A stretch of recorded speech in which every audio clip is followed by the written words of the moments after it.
I actually appreciate you asking that question because it's one that that we've had to clarify several times, and I understand why the American public has been confused over time. As Dr. Redfield mentioned, initially we said that the public needed to know that these masks were not effective in preventing you, if you wear a mask, from catching coronavirus. What's changed is we found out that unlike past viruses that are spread through the respiratory route, a significant proportion of coronavirus cases can be traced back to asymptomatic spread.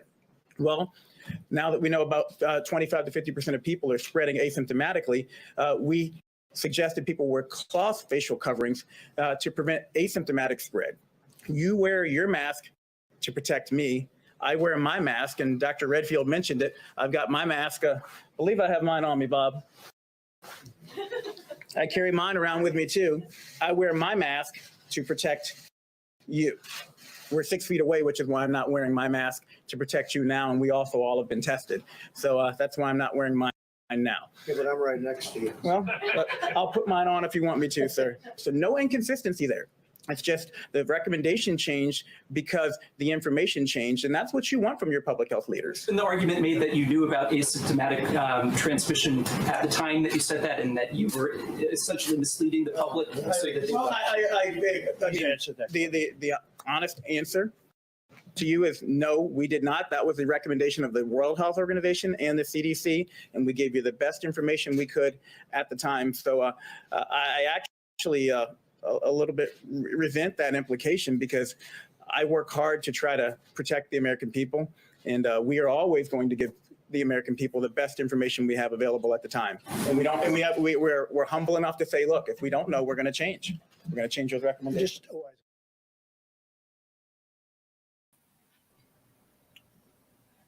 Well, howdy do. How do you do? What's going on? Do. We're live. We're actually we are live. I just I figured I'd start that show off showing a little bit of Jerry getting a little agitated with some questions about masks. It's not like anybody's been talking to him about masks or anything. He's getting a little bit frustrated, I think. He seems a little busy. Yeah. I don't understand why. Hey, let's say Roxy and Paul are both in the chat room right now. There's more people coming, but Fig is in the middle of a meeting. He will be here. He will be here when he gets here. But you know who is not, who is absolutely not here? Jerry. And we've invited him. So you know, I just wanted everybody to see that both of us invited him to the show. Hey, Victor and Mark are both here. So yeah, I actually initially tweeted him, saying, hey, I'm prepping for tomorrow night's Son of Liberty Radio and figured I'd invite you again, Jerome Adams, to come and talk about COVID-19 and how leg room on your flight was more important than trying to protect the American public. And I invited him to DM me for details, and I ended it with fire the SG. And I had this really cool picture of a train conductor crashing the public health train.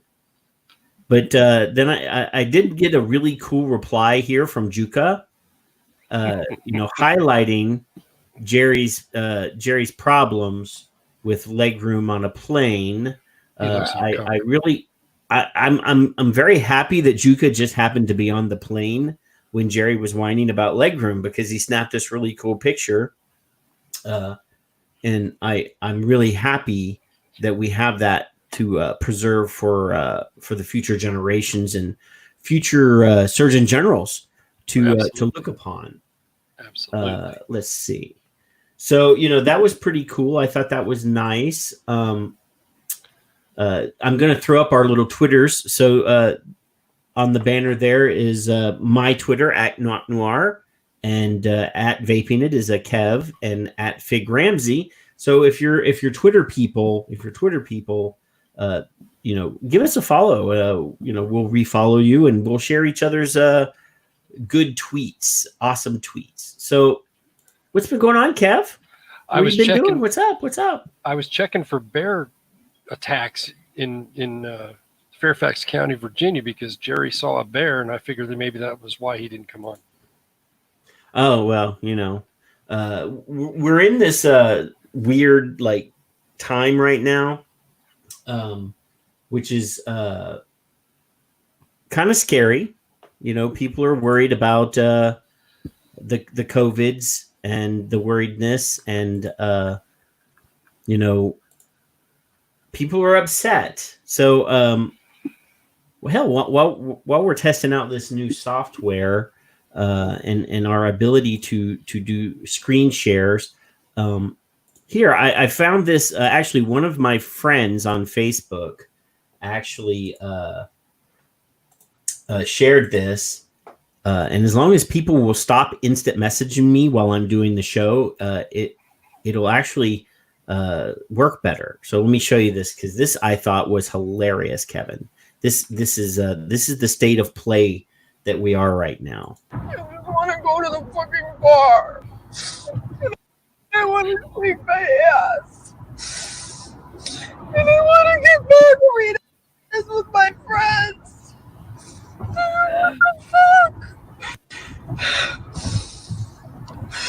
What the fuck? What the fuck? This poor girl just wants to shake her ass and have margaritas with her friends. And what is wrong with that? During the COVID,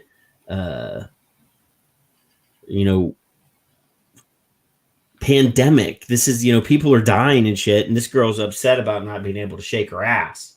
I did think that was a little bit funny. That was one of our friends, Chris Johnson from the ZFO, the House of Hybrids, shared that on his Facebook today, and I just got a chuckle out. So I figured I would share. Mike Peterson is actually in the chat room right now, Kevin, and he wants to make sure that you're all plugged in tonight. Test 1, 2. Something I was made aware of earlier by Demetrius was there are Naxalone plugs we could do or have. I'm not sure which, but it is plugged in, yes. And that could get Jerry on, yeah. Naxalone plugs. I don't know if they're anally applied or that's for when you're boofing. You can actually look that one up. No. So, we're in this pandemic. We've got people who are losing their jobs, and I saw this clip. This is actually not, I don't think it's brand new. I think it might have been from like last couple of weeks. It's from Bill Maher's show on HBO, and he's actually interviewing Dan Crenshaw, who I think everybody has seen him by now. He's the guy that's in Congress that has the eye patch, and he's a Texan, and he's all in on the Donald Trump side. But Maher is giving him shit about Trump, and this guy's not having any of it. Like, he's like definitely all in on the Trump bandwagon, and he's going to defend Trump. So let's look at that real quick before. Let's get all this, as many of these done as before Fig gets here. Okay. And he lies about that. First of all, he didn't. How does he lie about it? What do you mean? He said he stopped people coming in from China. He did not. About 40,000 people came in after that. These were U.S. citizens and green card holders and passport holders being repatriated. U.S. citizens. If Joe Biden was in charge at that moment, he's already said he wouldn't have done it. He criticized it at the time. Nancy Pelosi actually proposed legislation to stop it. Did we vote on a supplemental funding bill? No. Nancy Pelosi, the only thing she would put on the floor to vote on was a bill to ban flavored tobacco. It was only a week later that we actually voted on supplemental funding. By March 3rd, there was only 102 cases in the United States.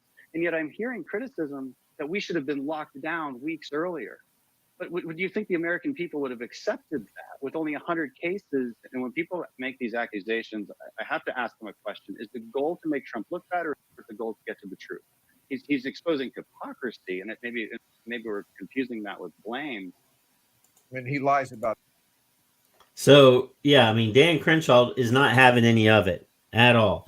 He wants to make sure that everybody knows that for Nancy Pelosi, it was more important to go after flavored tobacco products than to make sure people had money in the bank and food on their plates. Mm-hmm. I mean, I've repeatedly said I am not a Trumpster. Like, I am not a fan of Trump, and I'm definitely not a fan of Nancy Pelosi. But it's disheartening to me when we have all this shit going on. People can't get their shit, together, and they're acting like idiots. Well, she was waiting on her delivery of ice cream, so. Well, yeah, I mean, obviously she had, thousands of dollars of, tens of thousands of dollars in Sub-Zero refrigerators or freezers, and hundreds of dollars worth of, gourmet ice cream in her freezer. And that was what I want to know is how did that, I don't watch Jimmy Kimmel, so I don't know actually why that topic even came up. He's talking to the Speaker of the House. Right. And he's, talking to her about, what's in your freezer? I would think that there would be a lot of shit that you could talk about to the Speaker of the House. I don't watch the show. Other than that, I'm an old man. I'm in bed before Jimmy Kimmel's on. All I know is she had more money's worth of ice cream in her freezer than I've ever bought probably in my life. Well, I don't know about that. I mean, I do.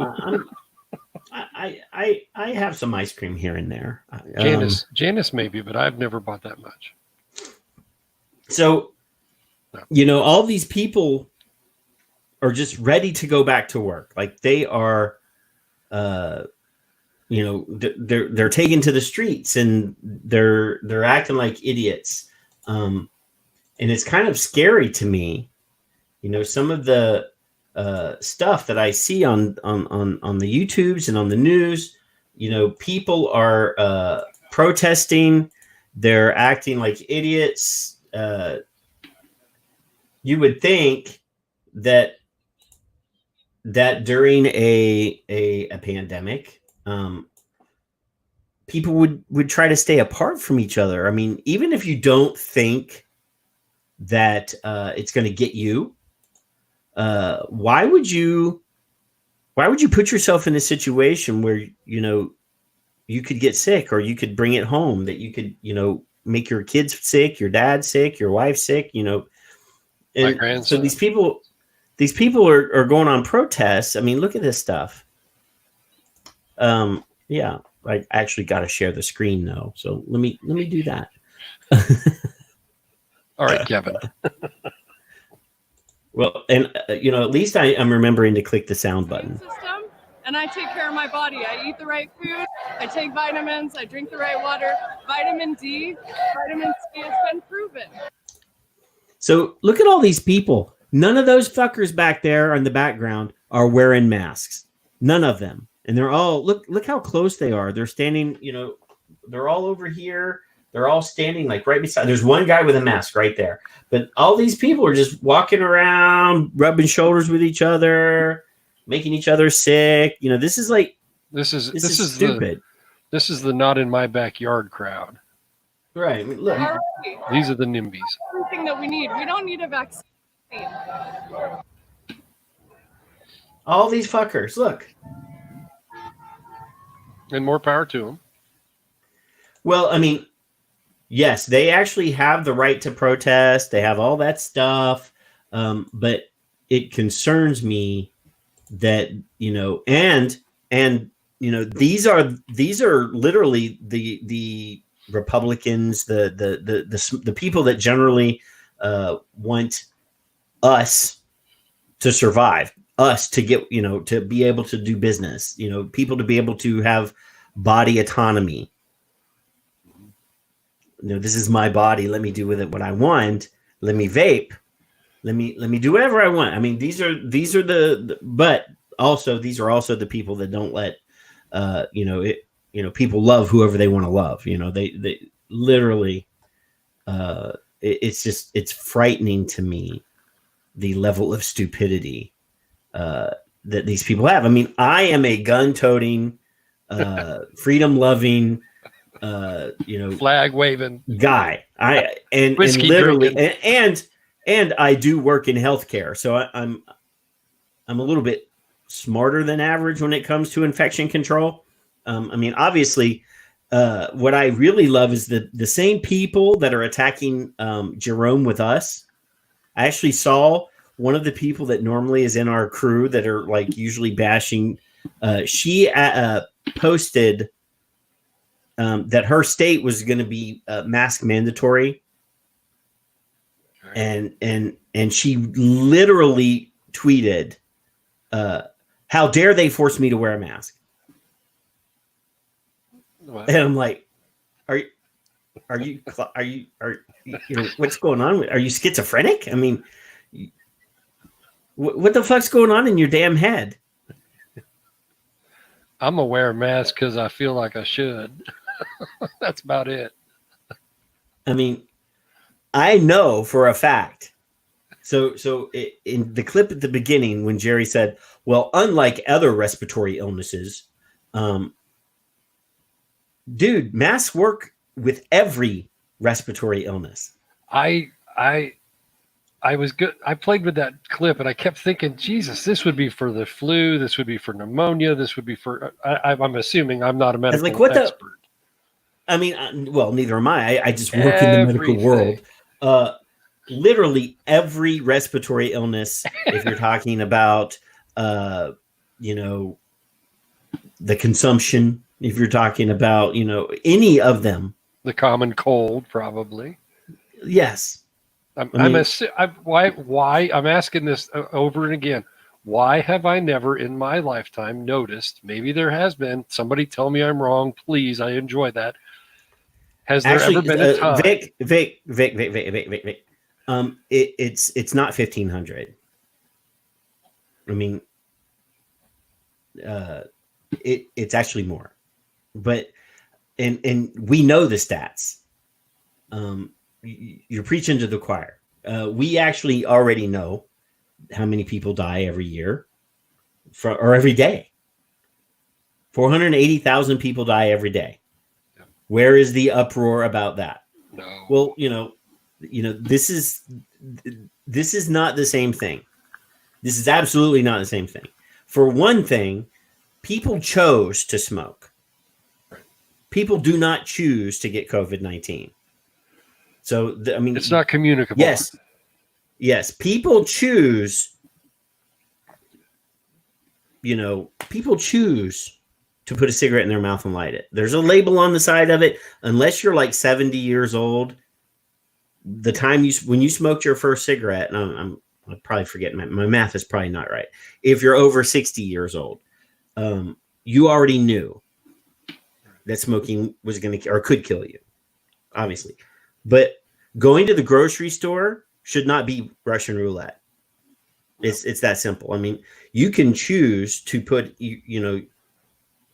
tar, formaldehyde, all that stuff into your body. You can do that. You can make that choice. But you're making a choice for somebody else when you are resisting covering your mouth and protecting, because the mask does not protect you. The mask protects the people around you. Their masks protect you. I mean, I don't know of any other way to put it. I mean, yes, and this is a vaping show. This is a show that I, preach tobacco harm reduction and vaping every fucking day. I did an entire campaign last year where I created images and information and infographics and sent them out to the world. And, I think one of them has 22,000 shares. So, I mean, I know all about that. But this, I mean, obviously refusing to protect your neighbor is what you're doing when you refuse to cover your face. Do I think that the whole world needs to be shut down? No. I mean, obviously, if you work in a place where you can't socially distance yourself, put a fucking mask on, go to work. That's my opinion. If you can socially distance, well, keep your mask near you. And if somebody gets close, put it on. Protect your neighbor. It's that simple. I mean, not only even if it was not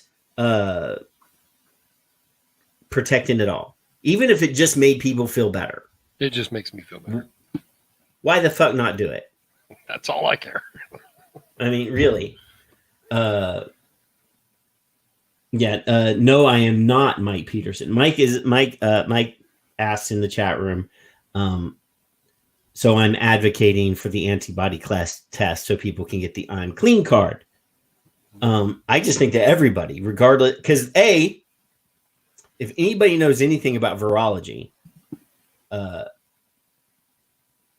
even if you've had it, doesn't mean that you can't ever get it again. Or carry it, probably. Or carry it. Okay. Obviously, there are people that, my mother, she got the chicken pox twice, even though you're not supposed to be able to get the chicken pox again. There is no guarantee that if you've had it, you can't get it again. We just don't know enough about this virus to say that an antibody test will prove that you're immune for the future. There's no actual way to guarantee that if you get a vaccine, right, you won't get it in the future. Look, we have the flu vaccine every year. People that got the flu shot will still get, lots of people will still get the flu. It's not 100%. So, I wear a mask every day. Every fucking day I wear a mask. So, I don't understand. It's not a big deal. Now, if you're a nurse and you work in a fucking COVID ward and have to wear it for 14 hours a day, then it gets to be a pain in the ass. My wife is a nurse and works in a long-term acute care facility, and her sister facility here in town has already started accepting COVID patients. So if my wife, if the unit that she's on starts accepting COVID patients, she's going to have to wear a fucking mask for 14 hours a day. Now, do I want my wife to come home every day with a fucking line around her face? No. Because there's assholes out there that won't fucking take care of themselves and their neighbors by not covering their damn face. And we know for a fact that even though once we get this under control, we start opening places up again, we're gonna have spikes. Yep. So yeah, I mean, I really think that people need to fucking and Vic, I'm not picking on you. I'm gonna show. Vic says I can't. I'm sorry. So I learned a long time ago that you can do anything if you are willing to. Like when I was in college, I worked a full-time job and went to college. I was working 50 and 60 hours a week and going to college. And I kept telling myself, you know what? I can put up with this shit until I graduate. I can do this. A little discomfort from wearing a goddamn mask is not a big deal. I mean, if that's the only hardship that you have, then I think you're doing pretty good. And driving around, gathering in mass without protecting yourselves, it's not you that's going to get hurt. More than likely, it's going to be your younger family members, your older family members, your family members that have immune compromised health, that have some sort of comorbidity, because most of the time it's not the COVID that's killing people, it's their comorbidities. People that have COPD, people that have other respiratory problems, people that have heart conditions, those are the people that are going to die. And I can guarantee you there's plenty of people. Look at me. I'm a big guy. I don't have any heart problems right now.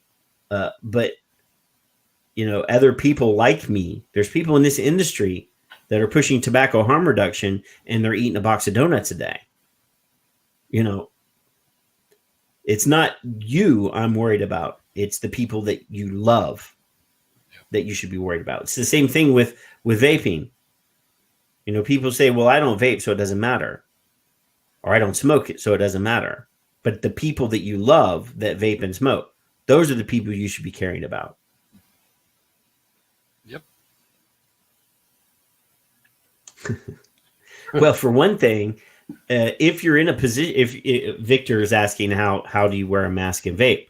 Well, obviously, if you're socially distant, you can lower your mask and vape. If you're not socially distant and you're buttoned up next to people and you got to wear the mask, you probably shouldn't be vaping anyway. Not to be a dick. What is this? Mike Peterson says, so let's say you are an asymptomatic carrier and the antibody test comes back positive. Are they going to drag your ass to a temporary hospital to be quarantined? No. I mean, no, you're not a police state. If you're asymptomatic, all they're going to do is say, go home. Monitor your health. If something happens, then call us. But yeah, self-contained. It's yeah. Call Jerry. And I think I'm pretty conspiracy minded, and there's some people in here that are kind of worrying me. I'm a little crazy. A little crazy. Hey, Kev, though, I do have a story to share. Okay. That is absolutely off the hook fucking crazy. So let's talk about crossbows, allergy pills, and social media. Let me crack. Some of y'all might actually know what I'm talking about here, but I really want to talk about this. So I'm going to bring this up on my screen so that we can talk about this, because I'm not gonna let this shit go at all, because this guy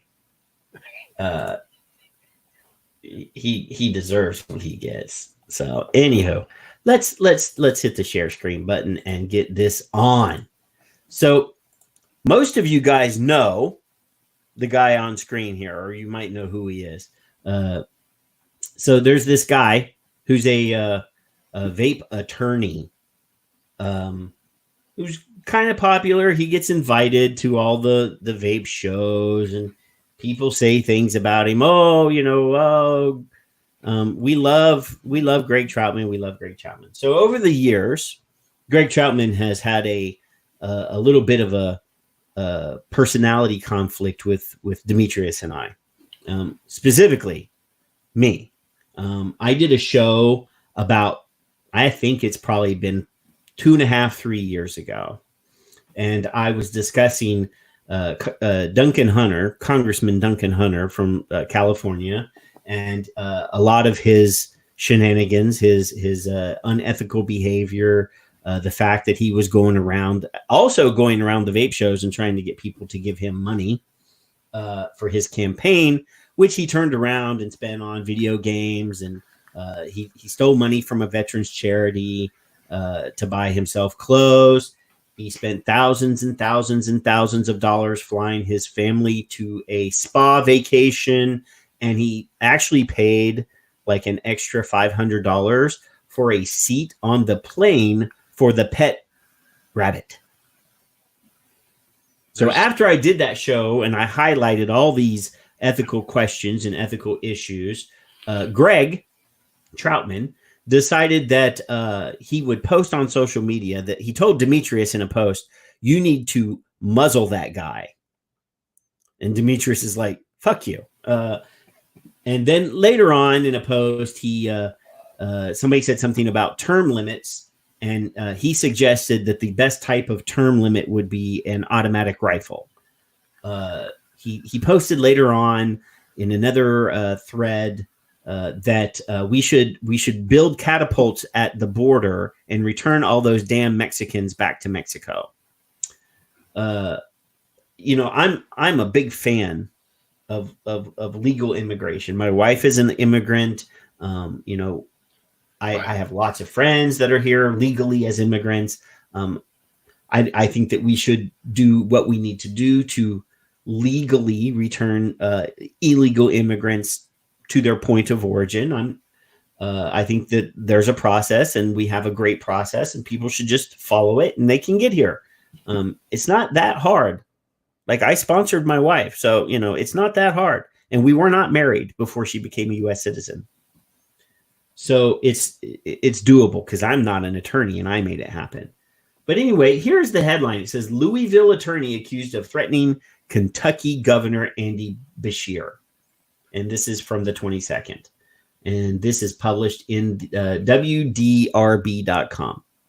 So it must be a local TV station. So it says here, a Louisville attorney has been arrested after police say he made threats against the life of Kentucky Governor Andy Beshear. Kentucky State Police were contacted on April 16th about a statement made on a Facebook account bearing the name Greg Troutman. The statement read as follows: maybe some should ask Beshear in a press conference about his thoughts on William Goebel. For those of you that don't know the history, it's a good read. So William Goebel is the 34th governor of Kentucky, and he was shot by an assassin the day before he was sworn in, and he died 4 days later. Police say they traced the Facebook account to 53-year-old James Troutman. Troutman is a lawyer and former president of the Springhurst Community Association, which governs the Springhurst subdivisions in northeast Jefferson County. When questioned by police on April 16th, Troutman, 53, allegedly admitted to making the statement on Facebook and proceeded to give a detailed description of the history of Goebel and his assassination. Days later, on April 20th, Kentucky State Police say they were contacted about another statement Troutman made on Facebook. Police say they were sent a screenshot of an exchange between Troutman and an anonymous user. The exchange read as follows, according to the police. Troutman: there's a rally tomorrow in Frankfort and Lansing. Anonymous user: will the governor be there shooting plates? Troutman: with any luck, the governor will be the one at whom the shooting will be directed. Police say that they believe Troutman expressed in statements an intent to commit a crime likely to result in death or serious physical injury to the Kentucky governor.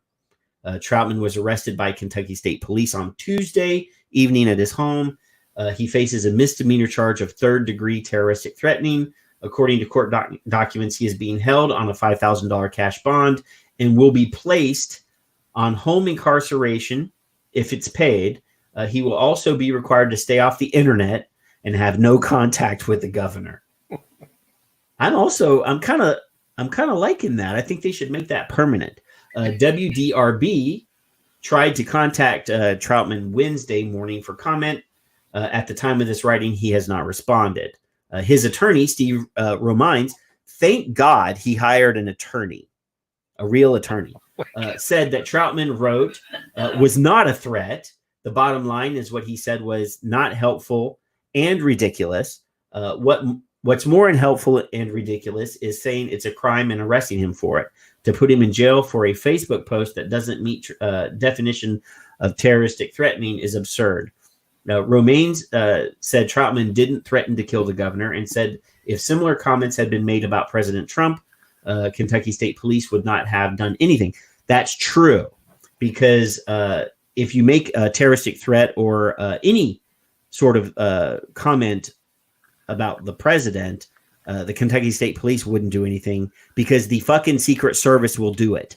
There are actually videos on YouTube of the process. Like if you make a threat against a government official, the statute in Kentucky is actually, I read it.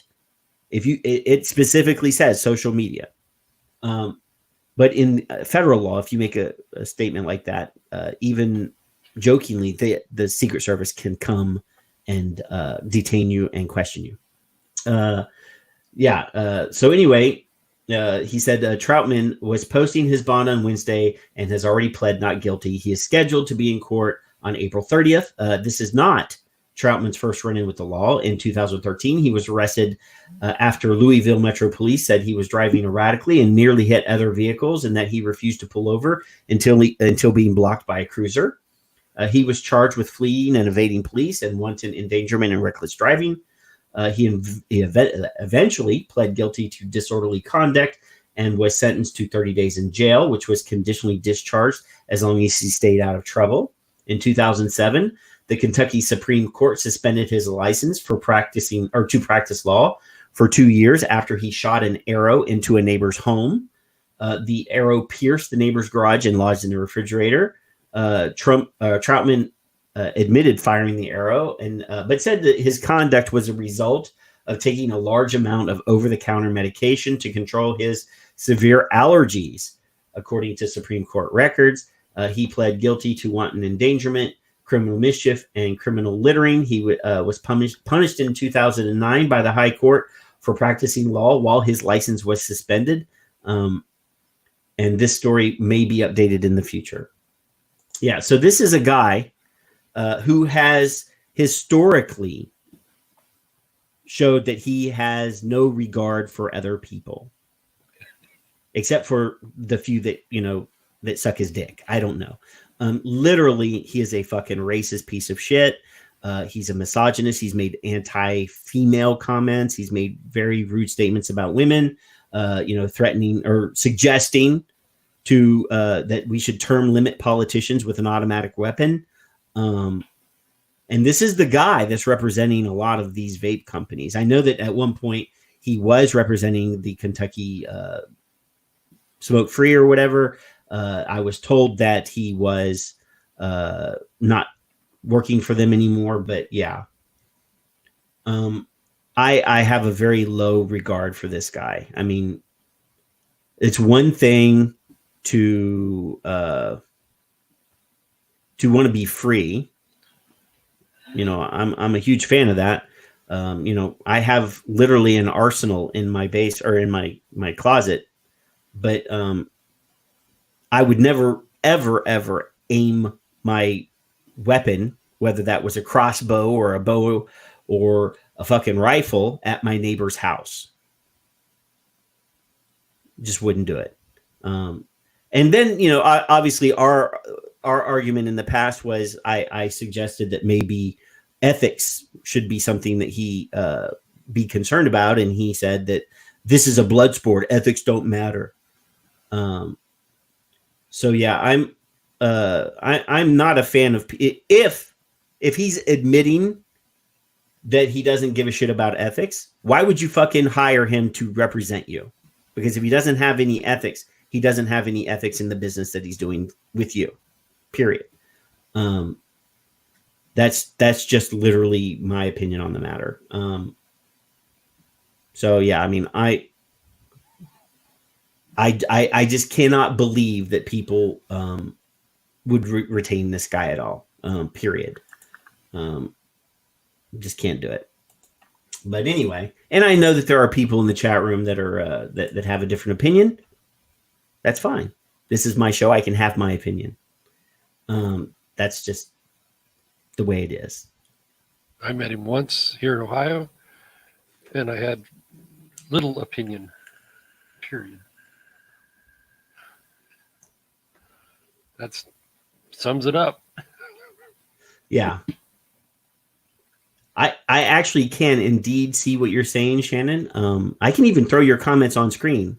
So yeah, I just was reading a very long article, and sometimes I've got two monitors running right here. Actually, he did not do that, Matthew Salter. He was working in conjunction with several attorneys. He wasn't even the lead on that case. So yeah, I'll actually throw that on there. He did not single-handedly beat back the Indiana law. Period. He didn't do it. He was one of the attorneys that was on the case. Azim was on there. There was a bunch of different attorneys on there. And he was there. I will say he was there. There was a lot of work by a lot of people and multiple law firms on that case. So anywho,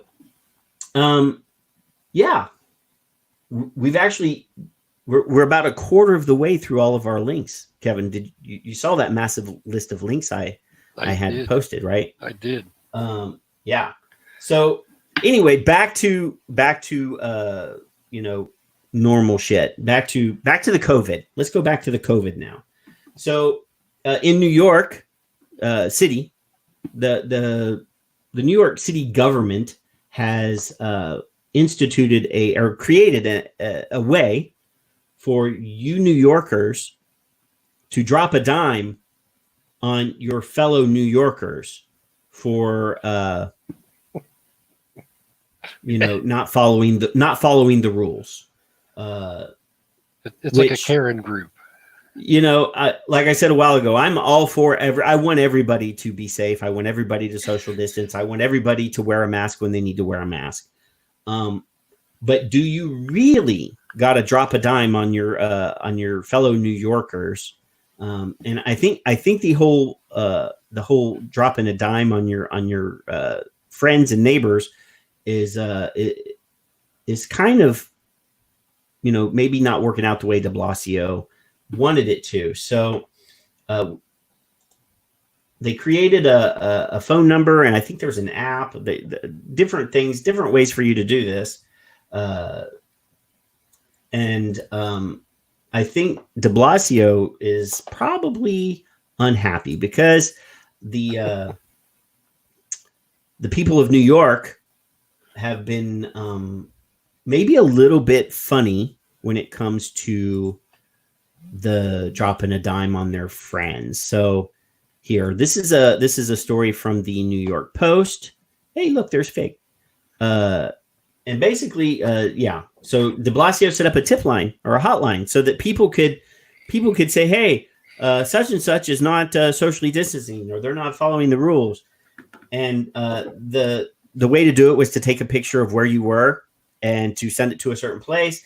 So a lot of people flooded that line with pictures of dicks, and there was one extended fingers and all sorts of fun stuff. Thank God the video doesn't actually have any of those pictures, but at Morgan L. Schmidt said "fuck you" and eat a bag of dicks.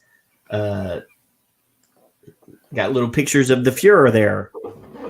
So I thought it was kind of funny that people got a little sense of humor about this, but I sent him one because Fig's hair was out of place, and I was a little dropping a off. dime. Dropping a dime on somebody is not cool, So sad. Hey guys, Hey, Victor. how are you? Same shit, different day.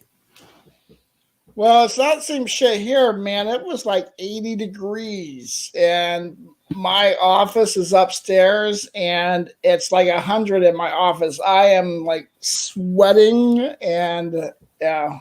Send that to Deblasio. Yeah. Sweating Deblasios.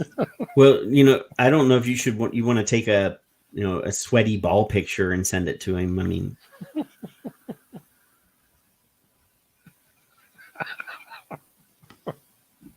Not live. Don't do that live. No, I tell you, New York. Man, oh man, I'll tell you, I've only been to New York a couple of times, and I don't ever need to go back, except for Buffalo to see a couple of our friends there, and this restaurant called This Little Pig. I used to live up north, and I dated a girl that lived on Long Island, and I never went into Manhattan that much, but this last time I took my wife and we got the really cool pictures of the Statue of Liberty and all that. It was pretty cool. I definitely would never go live there. And I would definitely have to go to Rochester and hang out with Chris Johnson and Mike Morgan. But yeah. I'm just really disgusted, and I'm really disgusted. I have quite a few online acquaintances that are in and around the city, and it's just incredible to me. That I shouldn't be surprised, but it seems like nobody realizes that Cuomo has completely fucked New York, in so many ways. That this COVID-19 has covered so many fucking bodies, burial holes, or what's the saying? Like when you're like hiding shit, has hidden so many of Cuomo's bodies in the budget. Yeah, I know where the bodies are buried. Thank you. What's up, Nikki and Mike and Victor, and what's up there? You missed me pissing off a lot of people. Apparently, I expressed an opinion that they didn't like, so there's a bunch of people that are upset. I didn't miss that. He was trolling. I didn't miss it at all. I'm not going to apologize for having my own opinion, and nor should you. I mean, look, here's I'm not here to get loved by people. I could literally care less about that. But yeah, let me tell you. If somebody were to attack me, and I know that you were attacked, I would take great pleasure in them, and most of the people that came in never come in here and never comment. Well, here's what I know. I know that there are enough people on the internet that anything that is easily discussed and talked about has already had 6 million comments about it. Yeah. And there's really nothing I could have added to that. And I listened and I appreciate you, and I don't think you should ever censor yourself. Especially since, fuck, like one of the beautiful things, you're a consumer. You're a consumer. Now, I'm not simply a consumer. I just about am. I mean, my business. You do consume stuff. I consume the fuck out of stuff. I have. I brought something in here tonight. You got a wheel. It's like the Wheel of Fortune back there. I've got a wheel. Like I tell you, I like StreamYard, but I am hating, and I don't. You have not heard me say hating very many times over the years. But I am hating the camera options on this. It's look, a squirrel. It's all out of whack. So you might have to in the future pipe me in through Zoom. I don't know that I can do that. I can. Well, the sound wouldn't be good because we've figured out why the sound wasn't good. So that's why I'm wearing these damn ear things because I didn't want to wear cans. I have the big fucking cans. I didn't want to wear those. So yeah. No,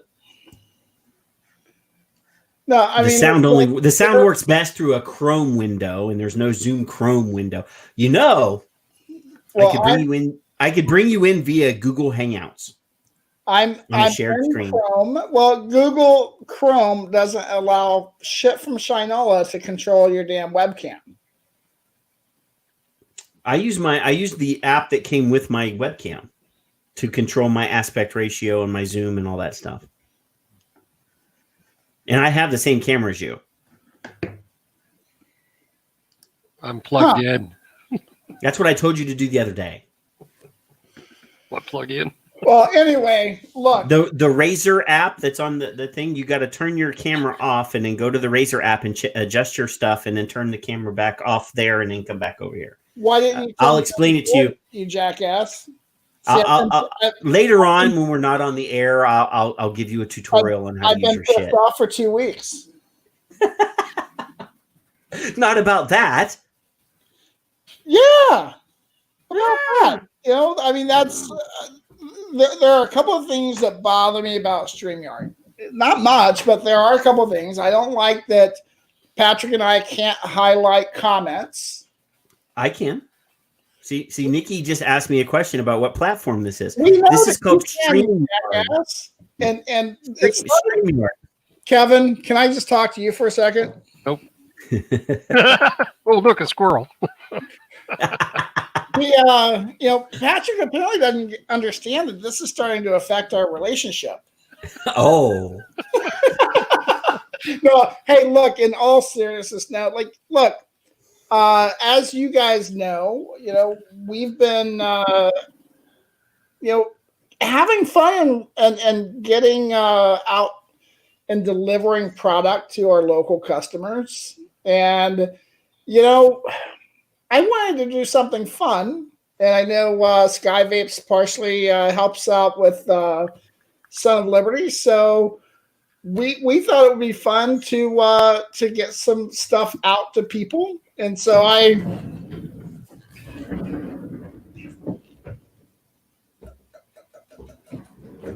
have that wheel. I'm squinting really hard. Yeah, that's because of the damn camera. And so I asked Fabi if she could donate some kits, and so I like that. I have one of those. So I really, really, really, really, really like the Nova. And so I've got a couple of these. This is a smooth one, which is really nice. This one, it has some texture. The one I have is ribbed. So I've got a red one. I got this one. I'll open it up. So this is He likes ribbed. Ooh, that's like the one I have. oh, is it? Nice. Then there's the red version. Is that red or orange? It's red. It's red. Okay. So, we thought it'd be fun to do some some giveaways, I mean, Is that legal? I'm not going to get my show, the FDA is not going to come after me on my show for giving away stuff, right? There was a rumor at one point. and we grabbed some t-shirts, We Vape, We Vote, some Lungs Matter shirts are on there. Were there locks of hair? Oh, well. Put some liquid on there. Sweet. So the way that it would go is the product would be free with a small charge, for liquid, $1. And what I'd like to see, you pay shipping and you get free shit. So it'd be Team, we're making the comeback with team free shit. yeah, fuck yeah. Woo-hoo. I mean, Hashtag free shit. I want to be out of business in September anyway. What the fuck I care? Nick's calling the FDA. Well, Nick, we just did a show, or we just did a whole thing about dropping a dime on people. What are you going to call Everybody that has Nick's number or is friends with him on Facebook, dick pics is all I'm saying. Bernie, they look good. Peter Bissardo, Phil, did a review on it tonight. What's it on the Nova? On the Nova? That's like an ancient device. No, these Not are ancient. well, ancient and vaping years. It's it's like last year's stock, but Is dropping dimes on ass a thing? So what I was thinking is come up with nice. Is that looks like the same one I have? It is. It's ribbed. Nice.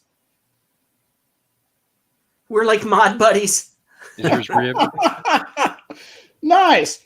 Now I will tell you though, the tank that comes with it is a fucking cloud chucker. Yeah, it's like I got the device without the tank because the tank is a cloud chucker. And look, if we get to drinking heavily, I'll probably grab that tank. Well, since I spent the morning getting radiated, I'm definitely going to be breaking open a bottle of something because I need to drink away my sorrows. So there you go. Yeah. So anyway, I don't know if anybody noticed. There's been a lot of talk.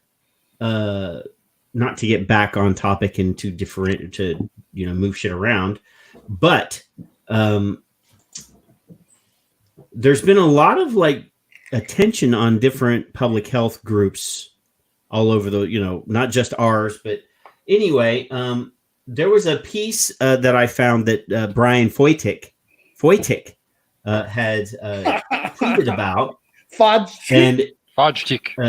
Fajtik, that Brian lover. Foytik actually shared that I thought it was worth sharing around because the WHO is kind of shitty, and I'm going to throw the the link in the chat room. But anyway, so this is a piece that was just published on the 16th, and it goes into talking about all of the waste and errors that the WHO has created recently. I'm not going to read the whole thing because it's very long, but it is a very good read. The link is in the chat room, and the website that it's published on is Citizens Against Government Waste, and the title is "The Who Needs to Be Investigated."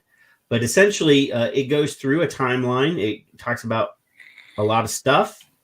It refers back to the Through the Looking Glass special report from 2006, which was also done by the same watchdog group. It's disturbing. The group has been disturbed by the WHO's irrational opposition to the use of electronic tobacco delivery systems. There's a section in here about ends. I don't like ends. Do you guys like ends? No. I'm not a fan of the term ends, but anyway, it does end smoking, so I guess we could say that ends is a good word. But so yeah, it goes on about that, their failure to control malaria, HIV,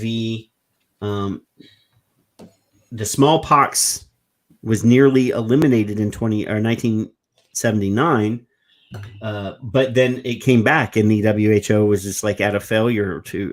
There was a lot of people that got killed in that. So anyway, y'all click on the link if you want to, save it, share it amongst your friends. But that's just the first of several pieces that I found about different so-called government public health groups.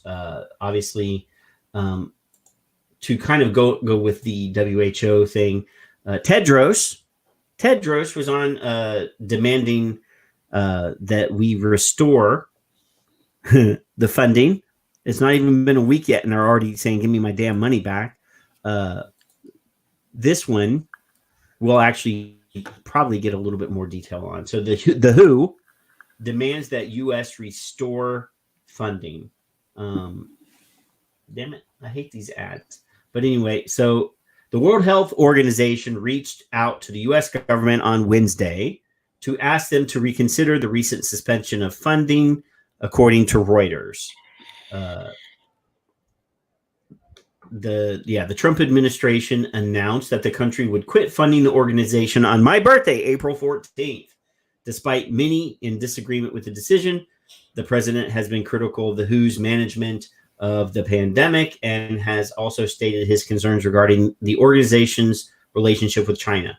Now, when the lovely Miss Sherry Lai was on our show, she was actually very detailed about Tedros and his, he's from Ethiopia. He's the first head of the WHO that is not a doctor in the history of the organization. They've always had doctors at the head of the organization. This guy's not even a doctor. I actually don't know what his credentials are, but China is heavily invested in Ethiopian infrastructure. So if he goes against China and uses his role in the WHO to say China fucked up, China did a bad thing, it could, round and about way, it could really hurt his home country. Conflict of interest, you mean? Yeah, I mean, so this is something that's kind of bad. I mean, obviously, we need some sort of organization that's helping the world when it comes to health issues, because a lot of these poor countries cannot deal with these, huge public health threats. But the WHO, and when I worked for the UN, we did quite a few joint operations with the WHO. And from the top down, I mean, the people on the ground are doing the work. That's just with any organization. Usually the boots on the ground are the ones that are doing a good job. They're doing what they can. But at the top, the corruption is always rampant in these massive organizations. It's not cool. It's not great. This is the opposite of public health. Nobody suggested anybody in the United States take over. Well, I mean, obviously our public health is bought out by big tobacco and by big pharma. And, I wouldn't want an American run international public health group. It needs to be run by, majority vote. It needs to be run by a commission. Tom Frieden, national. Yeah, former CDC director Tom Frieden said that we should refund or whatever the wording was, and I said it's sad you can't suggest an American public health group or to that effect on Twitter. Well, yeah, well, I mean, look, all of these organizations are agendized. Yeah, they all are. Yeah. And then. Just to keep rolling here, here's another article about an American public health group or public health organization. This is from the National Review, and the piece is entitled "The CDC Testing Disaster," and it actually goes through and explains the failure of the initial testing that was used for COVID-19. And let's see here. There's mention. There's mention right here in this first paragraph. It says the CDC, once the Communicable Disease Center, before being renamed the Centers for Disease Control and Prevention, was created to prevent malaria and other dangerous communicable diseases from spreading across the nation. It was not created, you might be surprised to learn, to pester Americans about their salt intake or vaping habits. Who's the author? This guy's David Harseny. I'm a big fan. I'm already a fan, right? Fig, I don't like you anymore. He's on the top. He might not have good hair. The CDC has spent more than a decade spearheading nannyistic efforts to control sodium use, to ban trans fats, to mislead the public on the dangers of e-cigarettes. Now, it would be one thing if the CDC effectively managed its most vital charge, mitigating the spread of dangerous diseases, but that rarely seems to be the case. Often, it can't even abide by, first do no harm. This is first do no harm. I was going to say, what is that? Because I don't know. All right. Primum non nocere. First do no harm.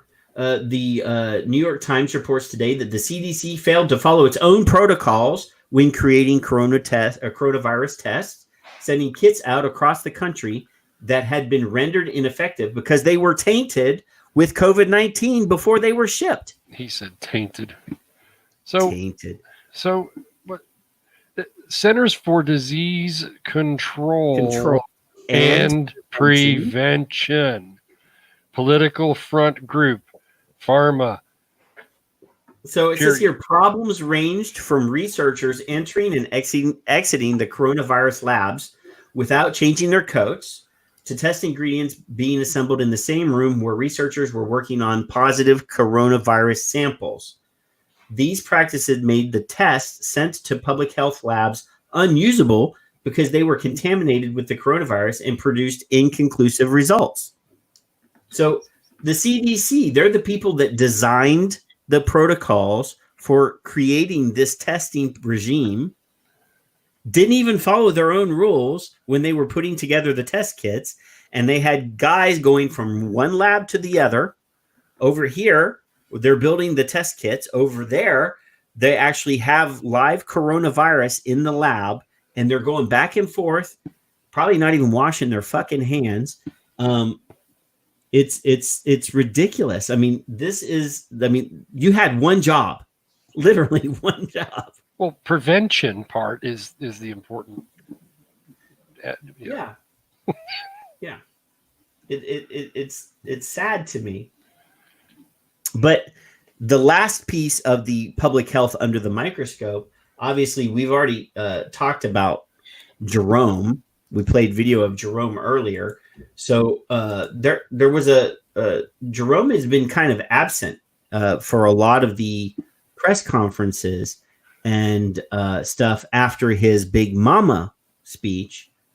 And I guess somebody noticed that he wasn't around as much because Demetrius caught a tweet and tweeted a piece from Politico with the headline, Surgeon General gets pushed to the sidelines, sparking questions. I'm not even gonna bring that piece up, but it won't be long now. Jerome Adams, Surgeon General, have you put your application in with naloxone, because obviously he was advertising for naloxone on the masks video.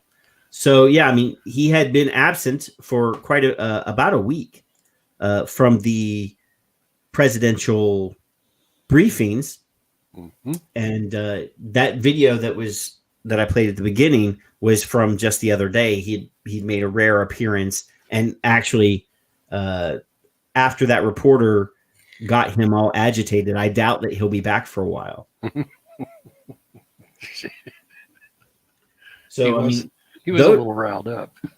That's all those different public health groups that we just talked. I mean, every one of them have proven that they are failures at doing the one thing that they are supposed to do.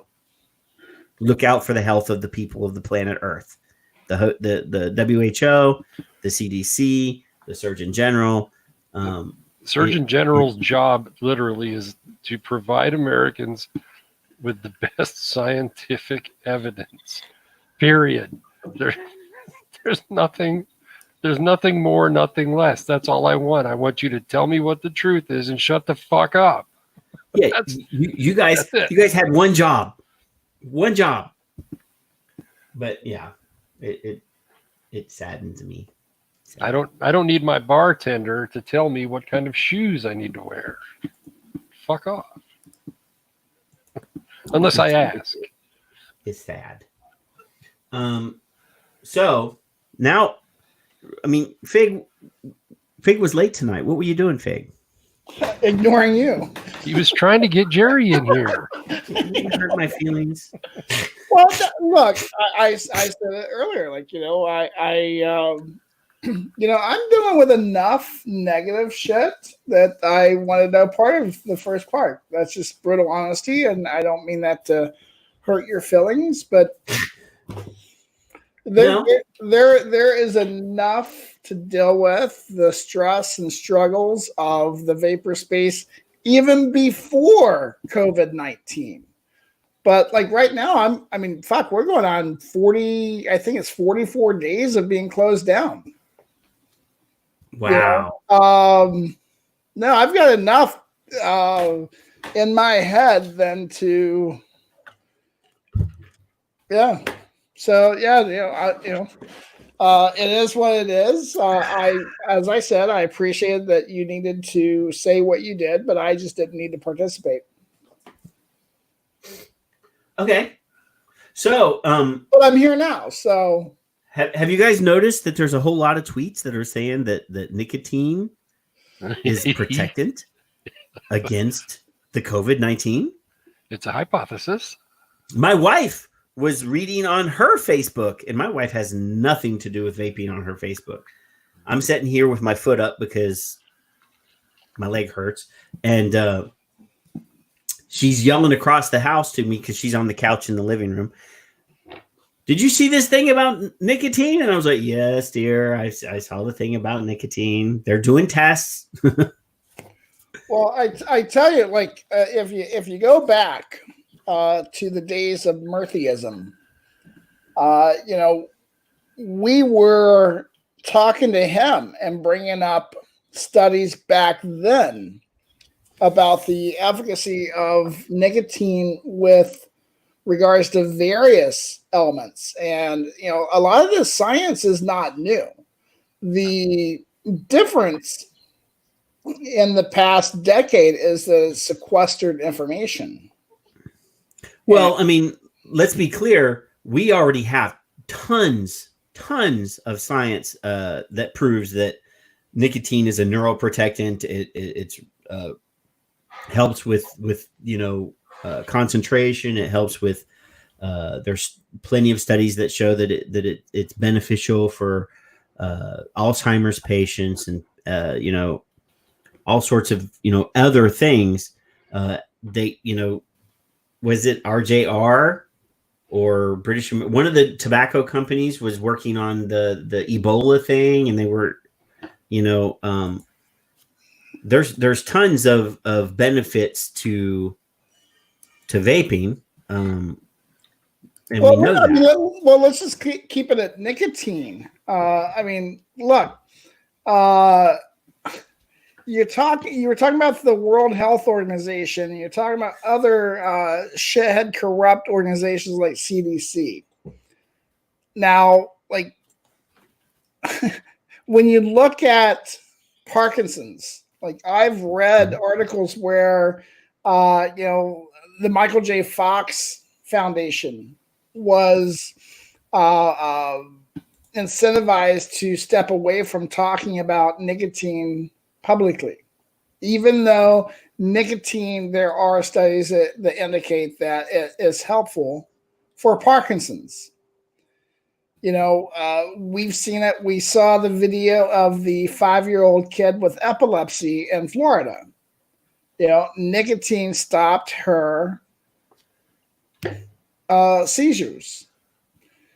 Yeah, and so, like, when that came out, look, I don't want to give the FDA credit for being this slimy or on point, but it was right around the same time that that piece went around and was being reported on, that the FDA started talking about vaping causing seizures. So if there's so much mixed information, disinformation even out there, I tell you, like, it's just, the days get long, really long, when time after time after time, like, we see this attack, Yeah. Most definitely. And now, like, in France, like, when that French piece came out, like, France is putting a limit on how much nicotine you can buy online. Did you see that? Yes. I did see that.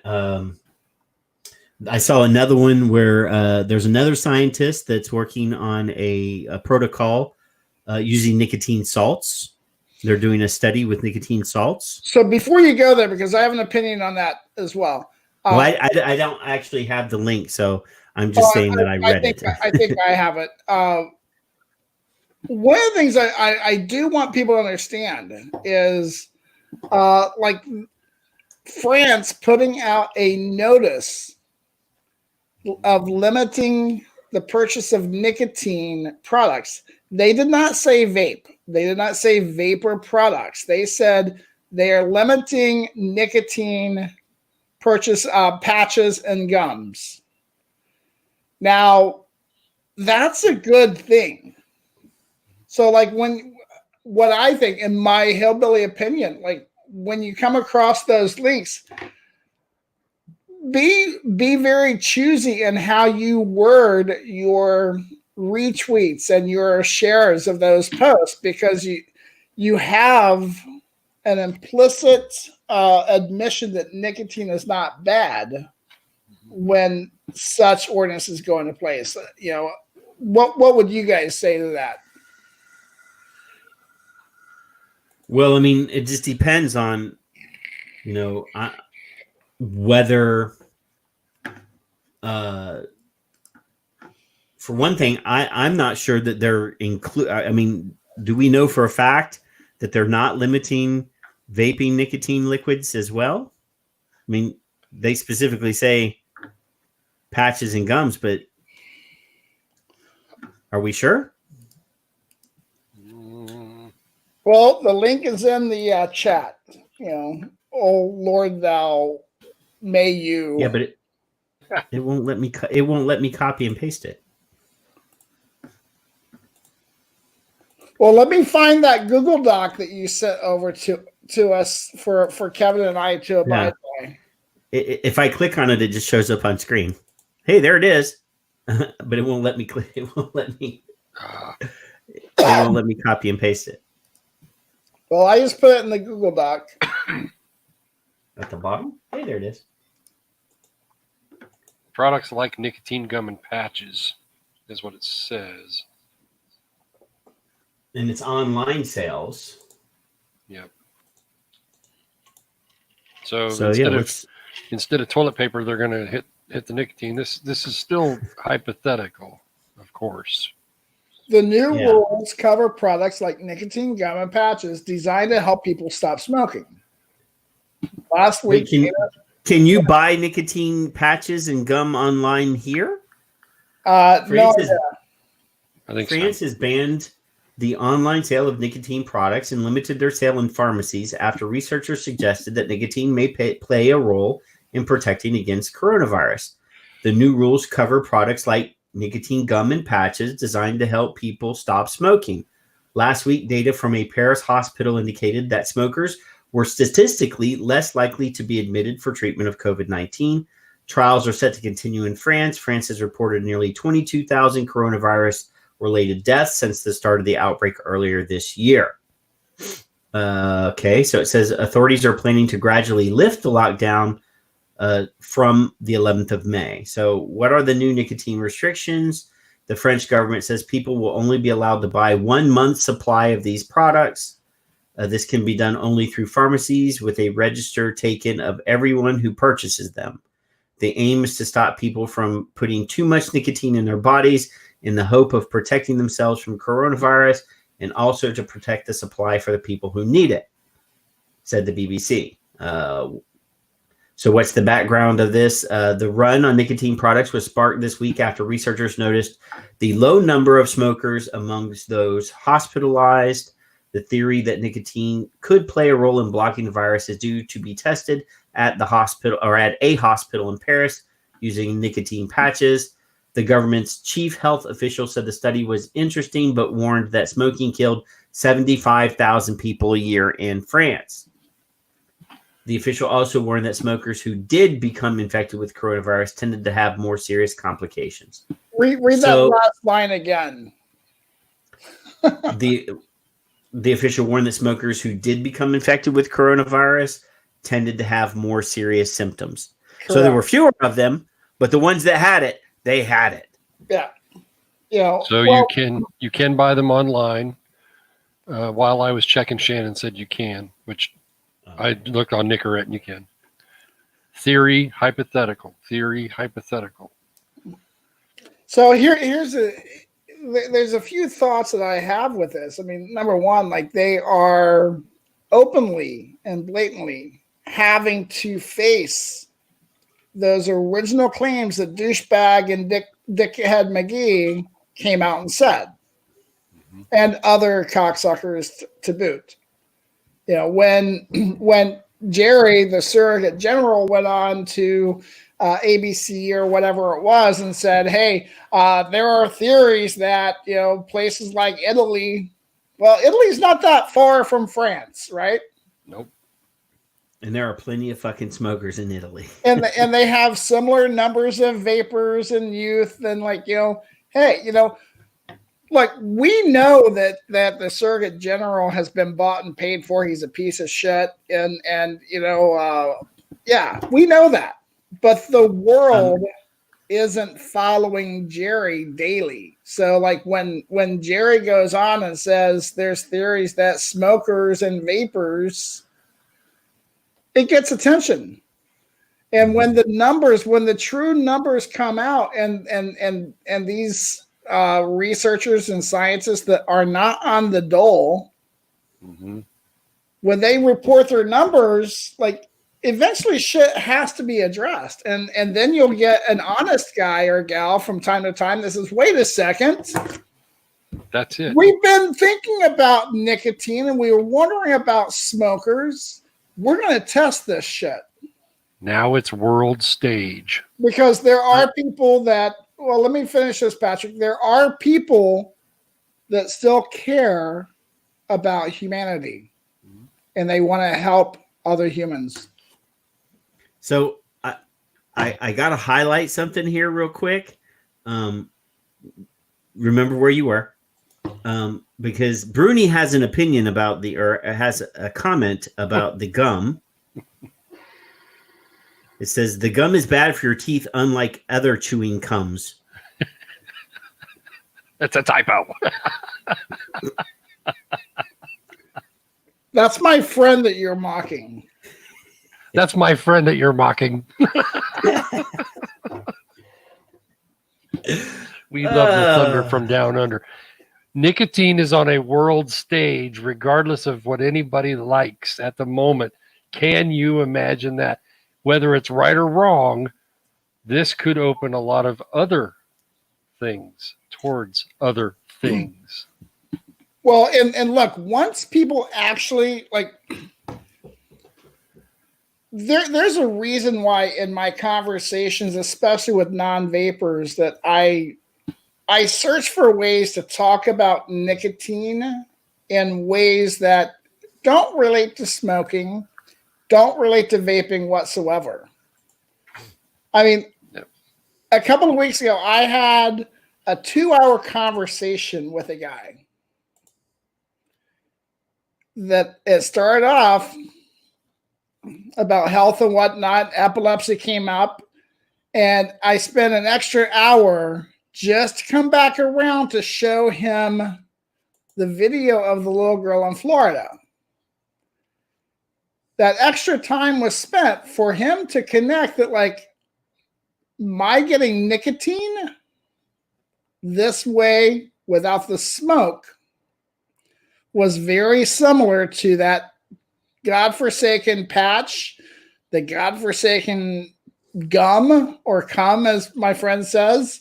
I had to. But, you know, like by the end of that conversation, I was like, you know, why were they attacking vaping? There's no smoke. Prior to that conversation, you know, he had this opinion that I was still smoking. So yeah, there's plenty of people that think if it looks like a duck and quacks like a duck, that it has to be a fucking duck. In this case, it's not a fucking duck. Well, and the irony is our own subconscious. Like, I firmly believe that ritual in my brain, seeing that vapor come out, my brain thinks it's smoking. Instead of. Could be. So, I saw a post the other day from a tweet from Dr. Farsalinos. And it actually is this particular subject that we're talking about. And I'm going to put the link in there for the piece that he shared, because Dr. F has always got really good links. So,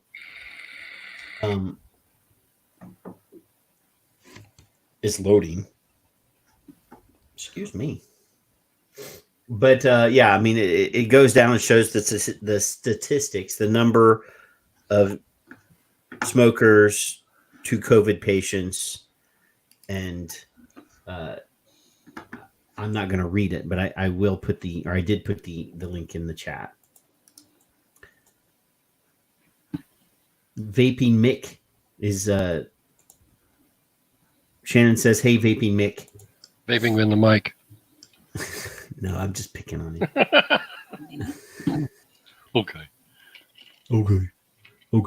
So I'm gonna take a minute because I'm gonna go get a glass and get a drink. I thought, like, and I shared it with Fig and Kevin already. the other day, but I couldn't figure out a way to say thanks to everybody that supported us, over the years on Smoke Free Radio. And I threw together a little bit of a video just to say thanks to everybody that is following the page, that likes the show, that comes in. So this is just like a 2.5 minute video. That way I can go get a glass and pour myself a drink and come back and be really, really more focused, because I need the booze right now. So give us a minute and we'll be right back. Hydrate. Yeah, well, I'm hydrated already.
Hey, I'm back. Mm-hmm. I'm back. Yeah, Fig had to go, but he will be back possibly if we're still here when he gets done with what he has to do. There were some He's a fun busy faces guy. in that. Yeah, I mean, that's literally everybody that I could track down that has liked the Smoke Free Radio page. A lot of the people that come into the show, I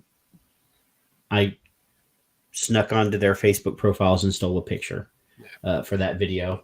Don't sue me for stealing your likenesses or anything like that. But yeah, I mean, I just wanted to say thanks to everybody that listens to the show, that comes in and participates. You know, we consider you part of the family, and you know, thanks for your like. You know, Yep. I think everybody that's in this chat room was on there, except for maybe Wagyu, because I didn't get to the W's. Maybe it's a long list. That's about a third of the likes. There will have to be 3 of those videos to get everybody. But yeah, I mean, I felt like, you know, we always thank the sponsors. Obviously, they make it possible for us to be here.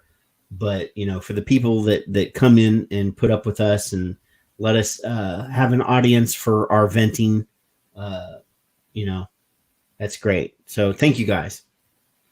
Yeah. And there were some people that don't have pictures on their profiles. Like, Really? Like either they got their privacy settings so people can't steal their pictures or whatever. So there were some people that couldn't be represented because they didn't want to share their pictures. But anyway, so Kev, what have you been doing recently on Twitter? What have you been doing over there? Yelling and screaming at the Surgeon General, among other things. That's obvious. I'm also Frank Pallone, Senator. What is he, Congressman? Yeah, I actually already have a tweet loaded up and a banner already made for Pallone. So we call this Pallone prohibition. And I saw your tweets and I said, oh, I know that we're going to have to talk about this. Okay. So yeah, here it is. So after years of big tobacco marketing flavored vaping products to kids and teens, New Jersey is prohibiting the sale of all flavored e-cigarettes starting today. And this was April 20th. The days of big tobacco using flavors like cotton candy to get our kids hooked on nicotine are coming to an end in New Jersey. And as you can see right here, the very first reply is some nerd called Vaping at SPEEEI. That's self-proclaimed expert. And EEI? EEI, I have to remember. I can't remember. Hold on. I'll find it here in a second. You can never remember. You always have to look that up. The EEI, expert something impugner. I can't remember. Híjole. Fucking bad. So your reply is to retweet a comment from April 17th that you tweeted. It says they're lying about vaping products. They're lying about adults and flavors. They're addicted to cigarette revenue. They're lying about a youth epidemic. Age to purchase is 21. Leave adults alone. And there's a lot of pictures here from the National Tobacco Reform Initiative from a statement. It says that you have highlighted here the much anticipated NASEM report on e-cigarettes, blah, blah, blah. It says e-cigarettes are significantly less dangerous than lethal tobacco smoke. To date, there simply is no evidence of long-term use damage to the heart or lungs. E-cigarettes use can help smokers reduce the risk of certain lethal diseases. E-cigarette use can and has helped many smokers quit tobacco smoking completely. E-cigarettes can help reduce the risk of lethal disease in smokers who either can't or won't quit smoking tobacco completely. And there's another picture that is a graph and the never smoke. What is this? No, I'm circling here that you have highlighted. 69,230. I can't read it. 38. This is the Farsalinos submitted to the FDA. It's never been discussed about flavors. So there is absolute proof that adults like flavors, so they can kiss my ass. And then, and speaking of that, I have another piece later on talking specifically about a study that proves that adults like things that taste good too. Okay. This is an old. The shame is they actually had to do a peer-reviewed study to prove Okay. that adults like flavors. Now this one, I'm going to defend it, and I did it on purpose. It's saying that it's today. It appears the type of spending was the tip of the iceberg at 25 years. But what I'm showing is a NASCAR speedway for seats, sprinklers, golf carts, renovating hotels, boot camps for kids, and building a tobacco warehouse of all things in North Carolina. I'm using that one specifically because if someone that doesn't vape doesn't understand what they're doing with this money, besides trying to help people quit, is they're using it for everything but, literally. And I thought this was, and the link's at the bottom, and I can't read it, but that one shows an example of, in layman's terms, wait a minute, they're getting millions of dollars, billions of dollars, and they're spending it on Billions. what? Yes. With a B. So that one is actually a dated one. It's a few years old, but I really like the way it was worded, and it's part of a study, if I remember correctly. From 2015. Okay, so this is now 30 years with the master settlement agreement, and I'm using, with the tweet, I'm using what they're doing, and then I'm using with the graphics what they're doing. So I'm using this a little differently lately, and I hate using 4 graphics, but why not? Fuck them. It doesn't. We have 0 to lose. I think I recall Amanda speaking about a while back. Yes. So fuck them. The last one, I'll just take it for you. The epidemic is based on potential, not actual numbers. Everybody knows this, but nobody's going to say it. I've got Jerry today saying, or yesterday saying, that the facts are going to supersede anything else, but that's not what he's doing. So I'm going to be a little less smart assy most of the time, and I'm going to be a little more factual most of the time for those who actually do follow me. So my question is Pallone, does he ever respond? No, he's never. So your local vape shop is not marketing to children, not big tobacco, that provides smokers a healthier, safer, less harmful alternative. Correct. To smoking. See, I knew what that was going to say. Yeah. Yeah. So there's, it's a good thing you brought Pallone up, because he was actually one of my targets. And he's the Energy Commerce Committee. Yeah. Which called us bots. So you got a relationship, 3 ways. I think you're a droid. I don't think you're a bot. I think you're a droid. I'm a droid. These are not the droids you're looking for. I can't stand that fucker. Drink. Speaking of people that we can't fucking stand. Besides Fig.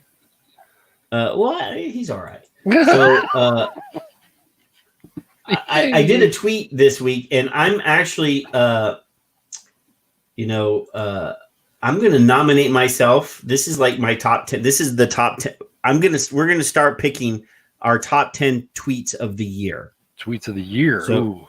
I'm nominating myself. Okay. Because I love this tweet.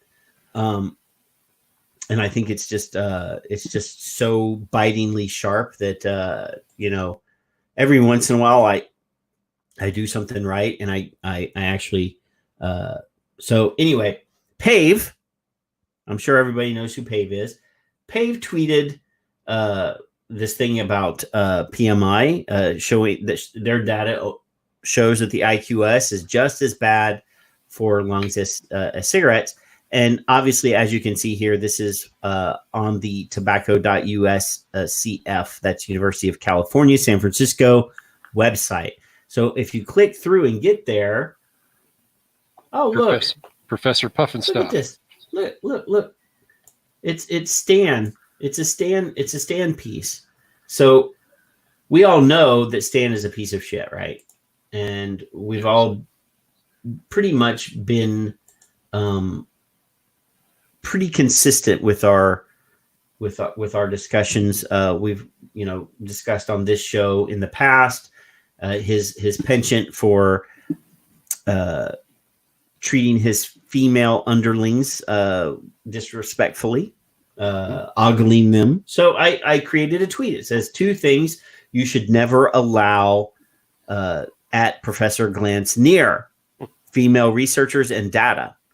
He will stare and ogle both and try to have his way with them, because we know that he is the master of meta studies, which is just taking data from other people's studies and writing a new study. Yeah. So I did like some of this. The pirate responds, Glantz naturally would be Biden's first choice for SG, just because Biden also has a penchant for being touchy-feely. Klaus also gets an honorable mention because I heard he would massage them both. And Leanna, who was just in the chat room a while ago, says, too funny. But yes, I mean, Stan likes to massage that data. He is the data masseur. He's something. Yes, I wouldn't trust him with a can of Raid. I wouldn't let him near a female family member. I'll tell you that for sure. Yeah. So there's a study that was just released. It's a hit piece, so I'm not going to read it, but I will share it so that you guys can read it yourselves in your own time. But it's a hit piece about flavors. And there it is. And it's basically what flavors do you have? This is a blog. It did go. But I'll show it on screen for just a second so that we can address the problematic nature of this piece of shit. This is from the Academy of Pediatrics. And it says, what flavors do you have? This is from Nupur Gupta. Mm-hmm. You know, I think we've talked about Sanjay enough on here to know that not all doctors named Gupta are worth a damn. But anyway, wow, there's cookies. I don't want cookies. I'm not going to click that. Anyway, it says, cherry, strawberry, vanilla, mint, chocolate, cotton candy. The list of flavors goes on. This would be a common question children would ask at an ice cream store or a candy shop. The scene, however, was a vape shop with a 15-year-old asking about different flavors of electronic cigarettes. With the effect of brazen marketing towards youngsters for the first time in years, the use of tobacco products by adolescents increased in 2018, although the FDA has recently published a policy banning production of some flavors of e-cigarettes. It will take time to harness the epidemic of electronic cigarette addiction in young people.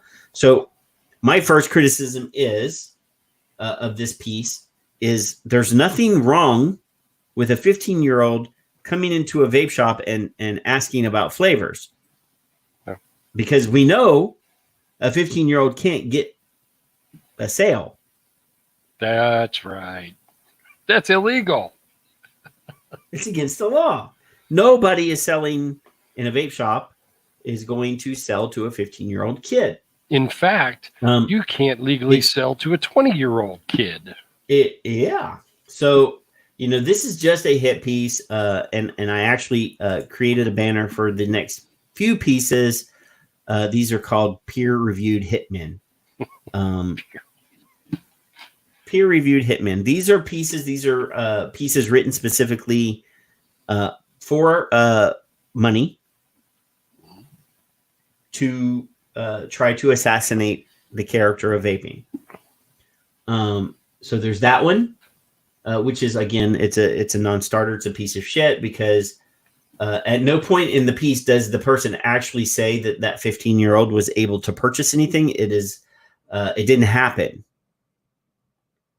This is like one of those propaganda pieces. They never actually pulled the trigger on anything because it didn't happen. Didn't happen. Correct.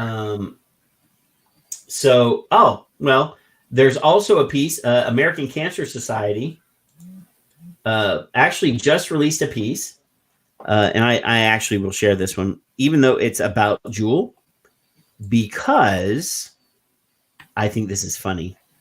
So they're admitting with this piece, Juul sales recover within weeks of self-ban on vaping flavors. And let me rub that so that you can actually, see it. It says Juul sales recover within weeks. I just read that. Researchers from the American Cancer Society found that sales by e-cigarette maker Juul bounced back from a dip within weeks after it removed most of its flavored products from stores. In fact, sales went on to rise even higher than they were before that change was made, as buyers switched to menthol mint and tobacco flavors that were still in stores. So the American Cancer Society is just admitting with this piece that banning flavors will do nothing.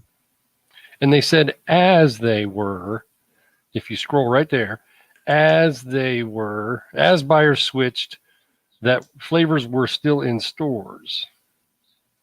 Yes. So they're using data. Mint and tobacco flavors that were still in the stores. My assumption is that their source is that current state of sale where there are still flavors that they're reporting on, not what they're reporting on today. No, what they're saying is the sales went higher for the existing flavors, the ones that were still there. So it says, in fact, sales went on to rise even higher than they were before that change was made. So Juul banned flavors, and actually sales went up. Yeah, because people wanted to stock up. No. As buyers switched to menthol, mint, and tobacco. So they're saying that flavors got banned and pulled from the market, and people went and bought menthol, mint, and tobacco. And their sales went up. So what the hell is the good of a ban on flavors if, what we've been saying this whole time, that kids don't vape for the flavors, they vape for that nicotine buzz off of the Juuls. Yep. So they just proved our point for us. That they just verified. They're illegally obtaining. Well, they're still illegally obtaining in the convenience stores. But they were illegally obtaining menthol, mint, and tobacco. Yes. And it didn't hurt Juul at all. Just the adults that want to quit smoking with a flavor. Yes. So again, you're reinforcing that what I just said, that flavor bans will not reduce availability to kids. No, but so it's the not the only people that a flavor ban hurts are the adults that like flavors. And there's more. I have the link. I have the link right here to another piece, and I will remove the banner because this is not a hit piece. I will remove the peer-reviewed Hitman banner. And I will go ahead and rub this and make it bigger before I share it. And we will share it. So this is a piece, and this is about sweet flavored e-cigarettes appeal to adults, not just teens. Yeah. And this is in UPI. That's the place I found it. Let me go over here and close this banner ad. So this is from Health Day News. And it says here, the U.S. FDA is enforcing a previously issued ban on the sales of sweet flavored e-cigarette cartridges, a move to fight the youth vaping epidemic that may have broader consequences. But it turns out that adults like dessert flavored e-cigarettes too, researchers at Penn State University of Medicine found. Our data shows that flavors aren't just popular with youth, but with adults as well, said lead author Dr. Ping Du, associate professor of medicine and public health sciences. Many of the participants in our study indicated that they used e-cigarettes as a means to quit smoking or avoid relapse, and these flavors may be a part of the reason why they end up using e-cigarettes in the long term. For the study, researchers compared results of online surveys conducted amongst e-cigarette users between 2012, 2014, and between 2017 and 2019. Both surveys asked respondents to name their preferred liquid. The findings were based on responses from 385 respondents between 22 and 75 years of age. We need to forward Dr. F's flavor study to Penn State University. Also, Because our study- the 2013 Moffitt study that showed 79% of adults like flavors. Because our data pool was way bigger than theirs. 69,230 something. I know, right? The preferences for traditional tobacco, mint, and menthol flavors decreased, while preferences for chocolate candy and other sweet flavors grew. About 50% of respondents indicated that they find a way to buy e-cigarette flavors even when they're banned from the U.S. market.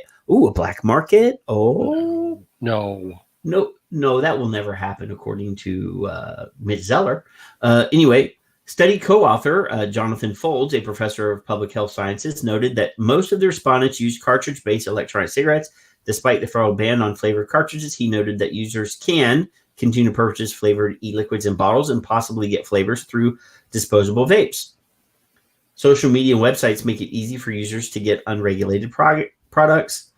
Unauthorized flavor additions or buying products off the streets is dangerous for personal health since we don't know what the chemicals are in those products, Dew said in the Penn State news release.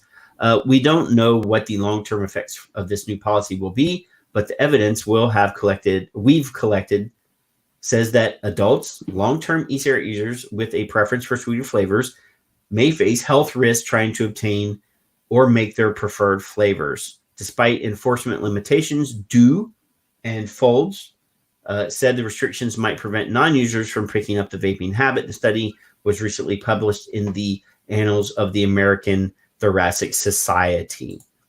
So we actually have an academic piece other than Dr. F's, because we already had Dr. F's, that verifies and proves that adults like things that taste good too. What we've been saying for years. And the New England Journal of Medicine and the 2013 Moffitt Center study. And shall I go on? It's all. Yes. You want me to? There's too much bullshit going on, so I can drown out my clock. They already know better. The Drug Institute, National NIDA, whatever that is, they were part of the Moffitt study. Now that's an online survey, but it's 79%. I got 75% on my little survey with 7,238 people. There's no way that they're going to do anything because he said right in there, the enforcement is the problem. It's the enforcement. It's not the adults. It's not the kids. It's the enforcement of. They're lazy. They don't want to actually make anybody accountable for this, period. From the parents to the children to the retailers, period. And honestly, there may be a few bad actors. We've gone through this with Mike last year with Jerry, that there are vape shops that will slip through. But I would bet my last dollar almost to say that vape shops are the least of the worries, period, for giving kids shit. You've got former smokers who are in business to help smokers. They're not going to give kids anything. Whether you want them to have them or not, doesn't matter, period. So they're all full of shit. Sign our amendment. Yeah. Nobody wants to talk about it because it's not sexy, but it's all bullshit. It's a way to promote and recruit underage smokers, period. That's what it is. And they've been doing it for fucking 30 years. It's 30?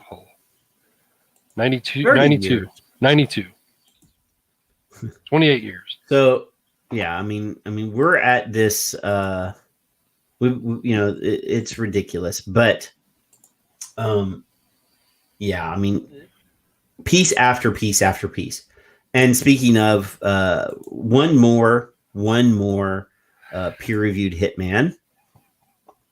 One more. So the American Heart Association has lots of money. Lots of money. Wow. And I noticed a tweet the other day, and this is from a Twitterer who goes by the handle of Freedom of Choice. His Lance Churchill, and obviously he's sharing a piece here that's discussing $17 million that the heart organization, American Heart Association, has decided to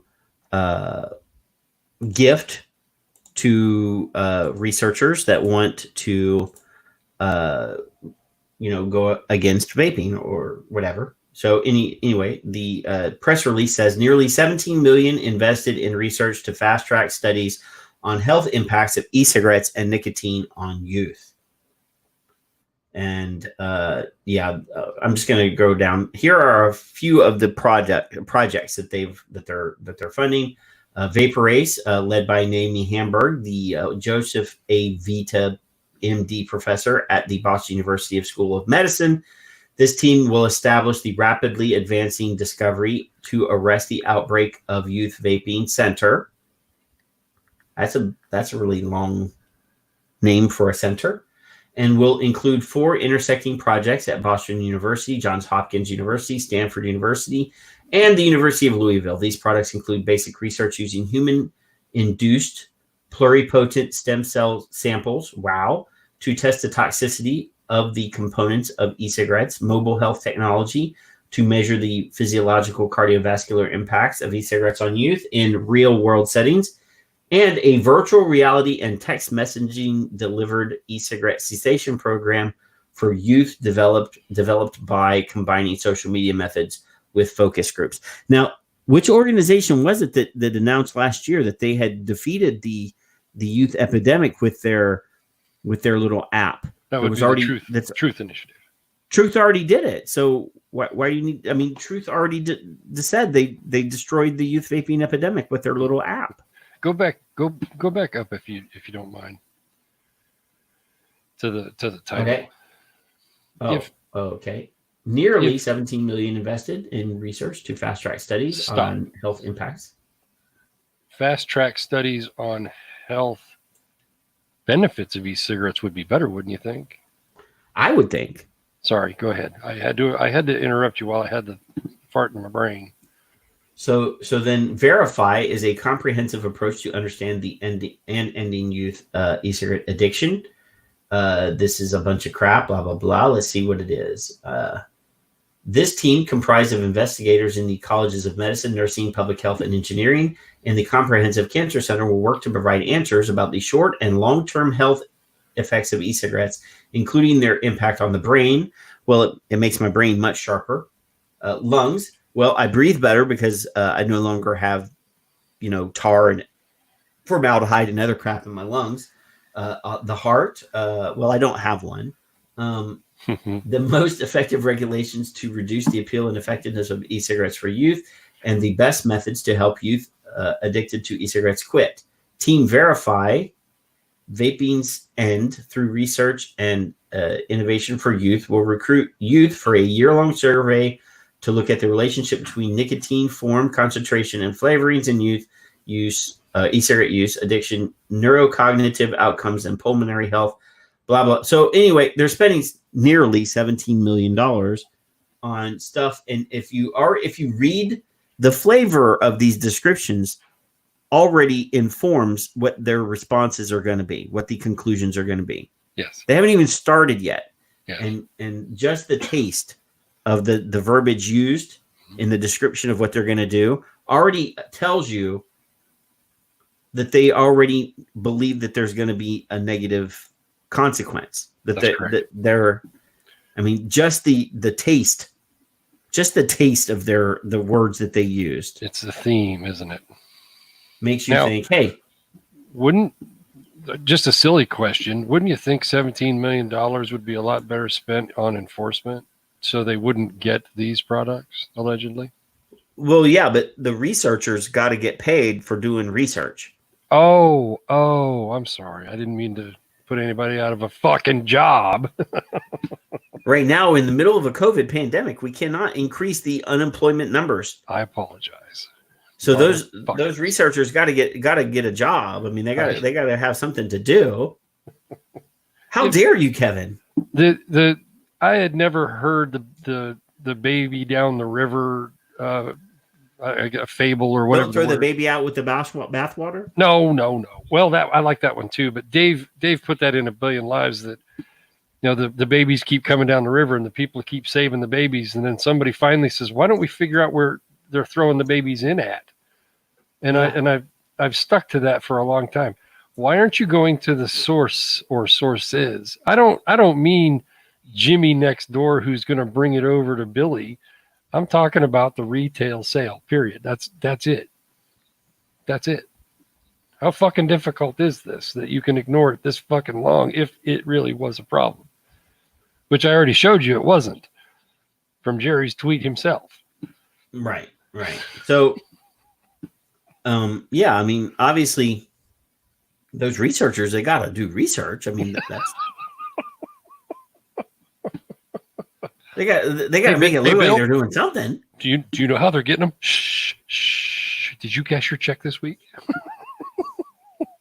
I mean, God forbid we give them a logical answer.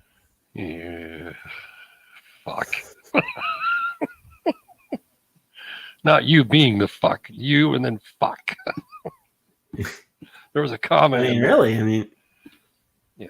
It's like, I've been saying this for years.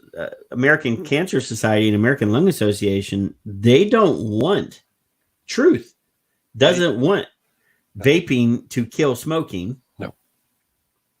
Because we're doing their job for them. And they're afraid. Because what are they going to do? Once the dragon is slayed, once their job is, once somebody does their job and it's done and over with, what are they going to do? Well, Truth already has the opioids. They got like $900 million or some bullshit story about opioids, which is going to be the same fucking story that they have with the vape. Well, all they got to do is replace the word opioids or drug or whatever in every one of their vaping ads. And they already got all their content already created. All they got to do is remove the word e-cigarette or vaping and paste. Replace it with something else. I mean, it's a prohibitionist message. You can use that for everything. Yes. It's all bullshit. Anyhow. It is. Yeah. So, I got this email today, and this was not in the list of links. And I know how much you love as a consumer, just like I do, seeing what the hell people are doing. Yeah. And,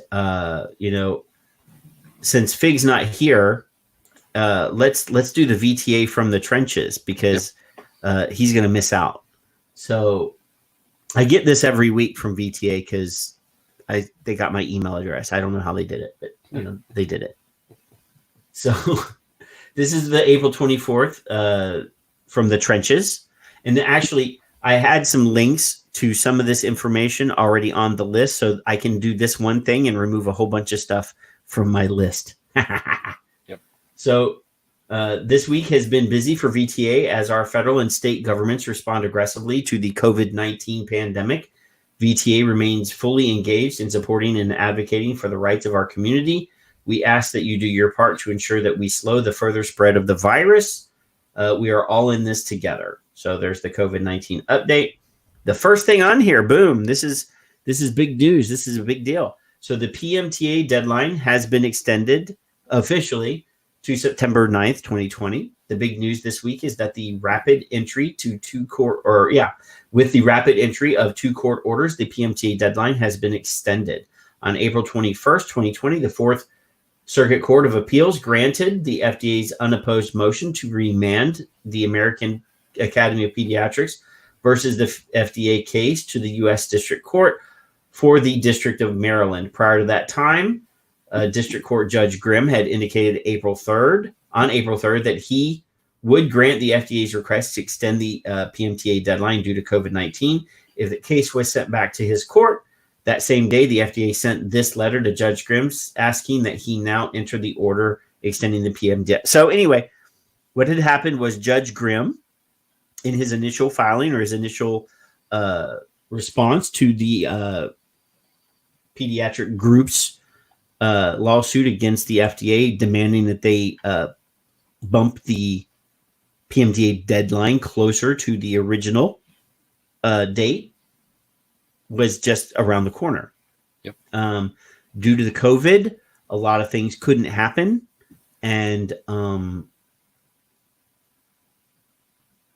they had to change the date. But by that time, it had been bumped up because of the appeal that VTA had filed against the original decision. So the Supreme Court had to bump it back down to the district court, and the judge extended the deadline to September 9th. But there was another, so on April 22nd, 2020, Judge Grimm entered the order extending the PMDA deadline from May 12th to September 9th. While this is an important development for the industry, VTA will continue working through our teams in DC to communicate our concerns about PTA to the administration, HHS, and FDA to make sure that we are able to preserve and grow a diverse industry supporting the independent vapor distribution chain that has been serving adult smokers and former smokers throughout the United States. We will continue to keep you appraised of the developments. So,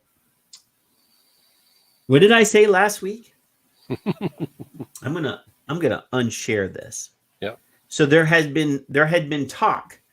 There had been all this talk that moved the deadline closer to the election. Mm-hmm. And my response has and always will be, why the fuck are we waiting? Let's go ahead and attack PMTA reform now. Right. And here we are a week later, and now we have the extension. We have plenty of time. Let's not wait until like a month before the election to start hammering the idea that the PMTA needs to be reformed. No. Did you see the And that's private chat? yes, I did. I will get to that. So There's no reason to wait. there is no reason to wait at all. This is the time. We need to say it so many times that PMTA reform just rolls in their head. If they think about vaping, they need to know that hashtag PMTA reform, the message that, we need to change the way this is not something that's a last minute thing. So we all, every one of us, everybody in the chat room, I know there's only 13 people watching the show right now. We need to push PMTA reform starting tomorrow, starting now. And there's a reason. Because it needs a snowball. The other idiots, the professional front group idiots, are posturing already. Period. There is no question in my mind about it, and you're going to show it in a second. They're already posturing against it. Period. Yeah. Not period. PMTA. There's a lot of periods. Not PMTA. Are you synchronized with somebody? not PMTA specifically, but the Greggy, I always call Greg Greggy, and he's not happy about it. But anyway, like much of their work, Truth Initiative and other orgs are merely putting on a performance for the press. Truth Initiative is a plaintiff in the AAP versus FDA lawsuit. I'm sure they vigorously objected when the court considered the delay. Turns out they didn't. Stop lying. So this is a screenshot of a letter to the Honorable Paul Grimm from RE, the lawsuit. Here's all the information. Dear Judge Grimm, plaintiffs write in response to defendant's letter describing their planned request for an indicative ruling, document number 175, given the unprecedented circumstances and all parties' interest in avoiding unnecessary litigation at this difficult time. Plaintiffs are not opposed to defendant's motion, but would likely oppose requests for further similar relief. So what that is a letter that was sent by the plaintiffs of the case. That's the American Academy of Pediatrics. That's Truth. That's all of the different health organizations that were signed on. There were multiples. Mm-hmm. All agreed to this extension. So when you go to their tweets and you see their criticism of the extension. Absolute criticism. When they wrote a letter saying we are not opposing this, how can they, with any clear conscience, say that they are opposed to something that they said in a legal document? We're not opposing. We don't oppose that. In this difficult time, we understand. So, Kevin, why would you post a link to something that I can't click on? Oh no, it was underneath Greg's. Oh, there it is. So, here it is. So anyway, the Truth Initiative tweets, and I will reshare that same page because I didn't scroll down. That was the part I was putting in. When youth e-cigarette use at a record high and concerns raised that vaping may increase risk of complications from COVID-19, now is not the time to delay and leave these products on the market with zero review of their health impact. And there's a press release from the Truth Initiative right there. Mm-hmm. But just above that, Bitching, they didn't deny it. bitching and moaning about an extension, and here they are. See, if I click off of something and then onto something else, it doesn't move with me. The share screen does not follow me. So this is an actual press release from the Truth Initiative, bitching and moaning about something they didn't bitch and moan about. About something that they said, "Oh, we're not going to oppose that." That, we understand. So tell me again that you want to wait until August to start complaining about PMTA reform. Could you tell me that one more time? Yeah, because they're complaining about not complaining. Yeah, this is all a bunch of bullshit. Yeah. So we actually definitely need to focus on getting the attention of PMTA reform in the president's ear, because he's the only one that's gonna get Azar's attention, that's gonna get Zeller, that's gonna get all this time they've been saying, well, FDA doesn't have the authority to change enforcement. Right. Only Congress can do that. But then they keep underlining the word at FDA's discretion. And it's funny, I talked to said attorney earlier we were speaking of in Columbus, Ohio, and I said to him, I'm a consumer. Why are the attorneys allowing them to define tobacco as nicotine as tobacco, and why are they allowing the addictive part of it to continue? Better. Well, we can't argue that point. What? So my opinion of that person is right here. He didn't even want to discuss it. And I just thought, well, okay. Yeah. Wow. So on to the next part of the VTA from the Trenches report. Yes. So it says vapor industry rallies amidst COVID-19 crisis to manufacture hand sanitizer and deliver masks.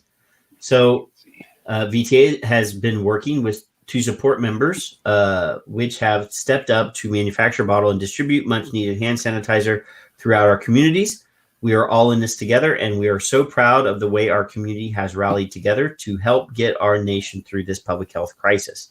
This week, Kentucky State Senator Damon Thayer joined Randy and Adam Sizemore and Brian Crystal, owners of Mr. Salty, to deliver 2,000 bottles of hand sanitizer throughout central Kentucky.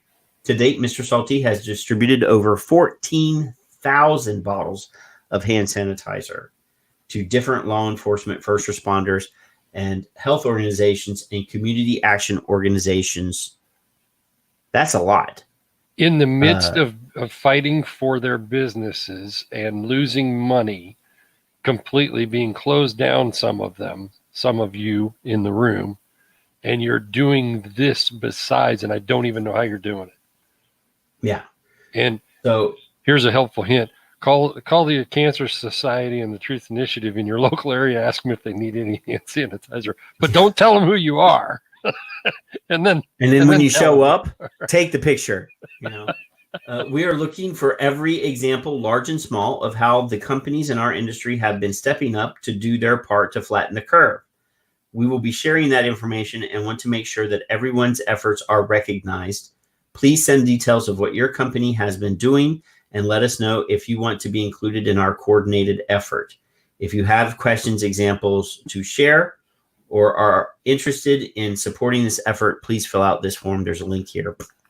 So, yeah. And Char last week and was actually explaining it.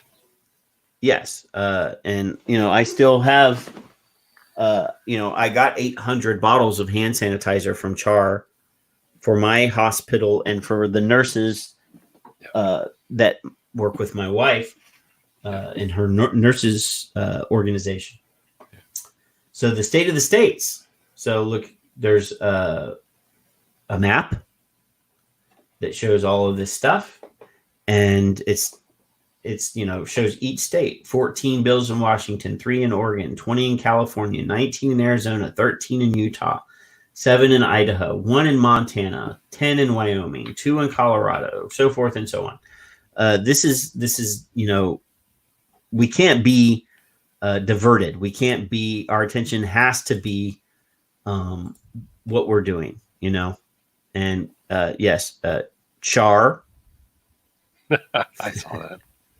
But when you're walking into Truth Initiative and handing them hand sanitizer, it's called harm reduction. Yes, and I had a different banner for that story, and I already put it up there. You missed it. Yep. So anyway, Florida, they're still working on the SB 810, and I will do a banner change for this because I already had a banner for this. See, this is knocking out quite a few of my stories that I had already selected before this newsletter came out. So Florida is there's two different things. So there's the veto810.org website, which is the Florida Smoke Free. There's a letter if you go to veto810.org, and a letter will be sent to the governor.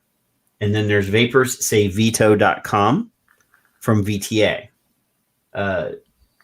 We've showed both of these on the screen before. So anyway, we are continuing our efforts to reach the governor and advocate on behalf of our members who would be severely impacted by this legislation. But we need you and all Florida residents to continue to ask Governor DeSantis to veto Senate Bill 810. Please take action and let your friends and colleagues in Florida tell your friends and colleagues in Florida to contact the governor. That's the vapoursayveto.com. And then obviously we already talked about Pallone doing his little victory dance about the flavor ban in New Jersey. So vaping in the news. So Regulator Watch. Tony was on with Brent the other day. Was it yesterday or the day before? It's a really good show. People need to go and check out the Regulator Watch. The full interview is here. And I'll click on that and get the address for you folks if it will pop up. And it has not. Why is it not popping up? But anyway, go to the Regulator Watch Facebook. It's there.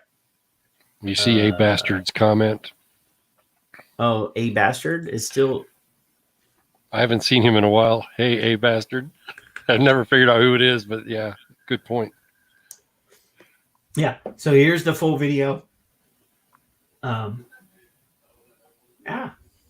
Oh, and you can register with Regulator Watch. Yep. But yeah, I'm not gonna play it, but watch it. It's a good interview.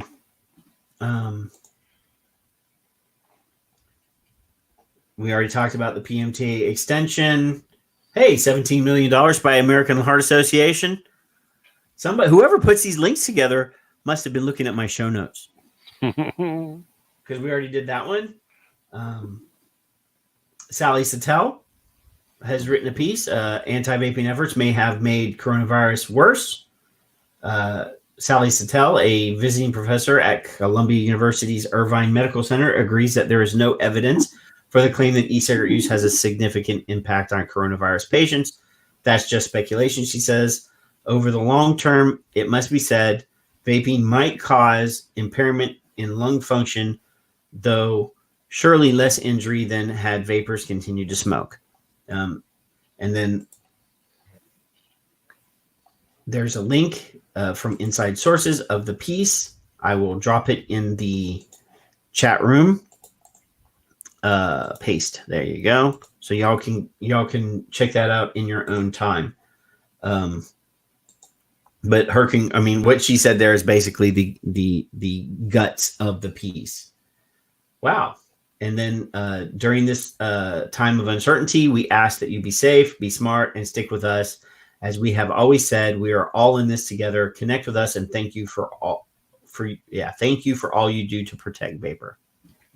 So yeah, I mean, the VTA from the trenches piece that comes every week in my email is good because sometimes I'm not as on the ball as I am tonight, because apparently whoever was putting that letter together was hitting all the same subject or sources that I was. Yep.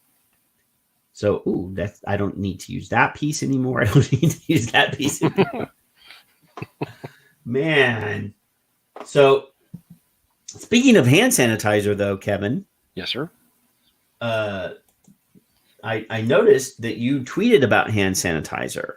Oh, I did. Yesterday. I did, and Was it there's a yesterday? reason. So, I think so. Obviously we need to hit Jerome again. So let's go ahead and talk about this. So you tweeted, you'd think Surgeon General at Jerome Adams would have already had a discussion about the possible dangers of hand sanitizer along with COVID-19, but he hasn't. And then there's a graphic of the list of calls to the poison control centers from 2012 all the way to 2019. It shows e-liquid, laundry pods, hand sanitizer, and I don't know what this e-liquid revised color. So it shows all these different colors. They changed the numbers in the reporting with, if I remember correctly, with the Valley debacle. So Jake, I'll find Jake's Twitter. He's not on as much. It's actually below this one, but I after we talk about the graph, I'll show the original. Okay. Jake has these every month, and then he does a yearly. He's been doing it for, I think, 3 or 4 years. So your poison control. He's got a lot of free time. Your poison control are calls, not treatment. So you're clear on that. These are calls to poison centers, not emergency visits. But look at the hand sanitizer, and it went up in the middle of the year, 2016. And it's dropped a little. That's the worst year. So let's look at that. So 2016, there were 1,492 calls to the poison control centers about e-liquid poisoning. Mm-hmm. Possible. So, that people were calling and having concerns or questions, because that's how they report it. Even if nothing occurs from the phone call, if somebody says the word e-liquid, that's logged as e-liquid. So there were, what did we say? 1,492 and 1492 Christopher Columbus sailed the ocean blue. Okay. And laundry pods, there were 11,528 calls to poison control centers for laundry pods. And that's a lot. 11,528. 11,000. That's a lot. Yeah. And then the number of calls to the poison control centers in the year 2016 regarding hand sanitizer is little Jimmy going to die because he drank some hand sanitizer is 23,217. Double. So that is double. That is literally 20 times. It's actually like 18 times, but almost 20 times as many phone calls to the poison control center about hand sanitizer as e-liquid. I just don't get it. I don't. But now I wish he had included the toothpaste number. Oh, good point. Because the toothpaste number is even scarier. No way. Yes, the toothpaste number is frightening. But we're having people that call. I didn't even know that. We're having a pandemic of wash your hands, and there's shortages of hand sanitizer. So I can't even imagine what the first or the second and third and now April are going to look like for hand sanitizer phone calls. Yeah, 2020 is going to be awful. So I'm fucking with Jerry anyway. Yeah, so let's you tweeted at Jerry because he hasn't addressed hasn't addressed the poison control calls about hand sanitizer because obviously he's an idiot and hasn't thought about it probably. Didn't even know that that was probably a risk. But let's go ahead and show Jake's tweet. So this is the final numbers. This is his tweet. Final numbers for 2019 from the U.S. American Association of Poison Control Centers. The CDC, FDA, and mainstream media's confusing warnings about EVALI appear to have had an impact because it appears to have calmed down. And he actually has bar graphs and all sorts of really nifty stuff that I didn't even know that Jake was bright enough to do. I shouldn't pick on Jake. He does run our website. Does he? Was running our website. Oh, I didn't even know that. I love Jake. I rarely use the website anymore, but we do have one. Smokefreeradio.com.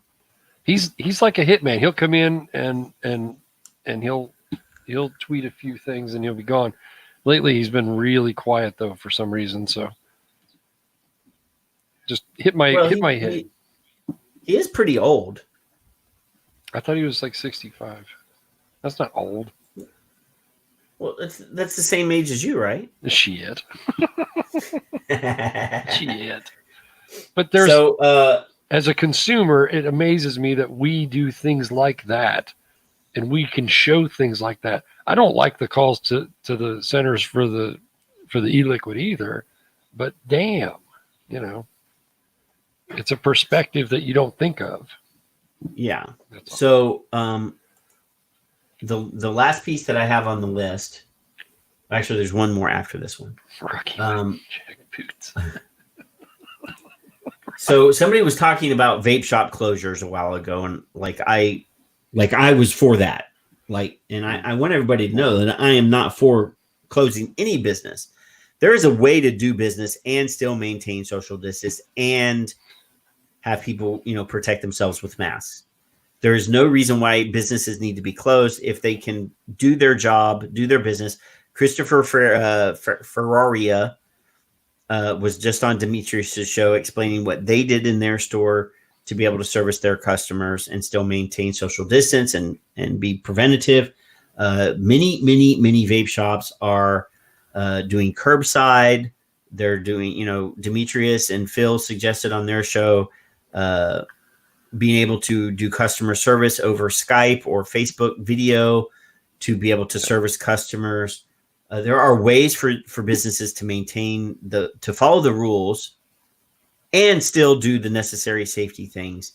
But Rocky Mountain jackboots, this is Colorado vape shops are in high water because they're trying to I don't want to say scoff at the state, but the state of Colorado allows dispensaries to remain open that sell CBD, right? Mm-hmm. Or marijuana. Yeah. So Colorado vape and smoke shops ignore orders to close amid COVID-19 pandemic. And I actually did this so that I could share video. Smoker Friendly in Brighton admitted to getting its own letter. So this is driving me crazy. I don't like this player. Okay, so let's play this piece. Distancing before coronavirus, we also never asked ourselves what constitutes an essential business. Under the governor's current order, liquor stores and dispensaries are necessary. However, vaping shops are not. As Contact 7 investigator Jennifer Kovaleski reports, some have refused to close. From Lakewood. Are you guys considered essential? How are you staying open? Not 100% sure. I'm assuming we are. To Brighton. Who was trying to shut you down? Was it the county, the state? County. Contact 7 investigates found vape and smoke shops across the state staying open despite orders to close. What do you recommend? What do you like? Puff Smoke and Vape in Westminster told our producer it's essential because the shop sells CBD. We sell CBD products. We also have customers who actually count on it as a medical. Are you guys actually open? High Roller Smoke in Lakewood told us the same thing. So are you guys considered a dispensary or? No, we are essential because we do carry CBD. But the state says that's not true. A store can only claim critical status if the sale of CBD or other medical marijuana products is their primary business. Merely stocking and selling CBD is not enough. The governor's COVID-19 website clearly lists tobacco in vape shops under the no category. No meaning they have to close. Tri-County Health recently shut down Mile High Pipe and Tobacco 3. The Douglas County shop has this warning letter threatening legal action posted outside. Because they were trying to shut us down. Smoker Friendly in Brighton admitted to getting its own letter from the health department. So we're trying to do curbside to keep us going. Keeping the shop going while still breaking the rules. Governor Jared Polis called out businesses not following his stay-at-home order. The more folks are violating that, the more it causes delays for the rest of us. Then there's this anonymous smoke shop owner. My store is an accessory. It's not an essential business right now. She asked us not to use her name because she fears retaliation, but wants to tell her story. I'm not above the rules. I was told to close, and so that's what I did. She's playing by the rules and watching her competitors break them. It's very upsetting. I mean, I'm all for free enterprise, and I'm all for fair competition. This is not what this is. Do you think that the state and the county are doing enough to enforce the rules? No. I have reached out to many different places from the governor down. She wants more done to enforce the rules while she's just trying to survive. Step up and take responsibility and stop being just about yourself. There's more at stake than that. I'm Contact 7 investigator Jennifer Kovaleski. Because we never spoke the So my thing is that okay, so the governor made a list of what types of businesses could stay open, which ones couldn't. And obviously vape shops are not on that list. Now, there's a way to do business. Like I said a while ago, there has to be, Rocky Mountain Smoke Free, or, if I had a business, I would be contacting the governor and saying, hey, if we do X, if we do curbside, can we stay open? If we don't let people in the store, we do curbside. Can we stay open? Yeah. Our customers rely on vape liquid, e-liquid, whatever term you want to use, to stay off of smoking. I feel that you should probably reconsider and make us essential if we follow certain steps. Yeah. If you're letting the convenience store still sell cigarettes, please let us, try, instead of just trying to fly under the radar, be sneaky little bastards. But that other vape shop was dropping a dime. She was saying, I've called all these other, these government agencies, because they're doing business and I can't. So, that's what is it? Arbitrary and capricious. Is that the term? Yes, that, but, I feel like it's draconian for the governor not even to exercise, or not even like entertain, right? An alternative. One of the I'm going to ad lib here. A shop somewhere, I don't remember where, it could have been Colorado, said he talked to his attorney. The attorney said, you can stay open. It's a suggestion that you close. It's not an order. So he stayed open.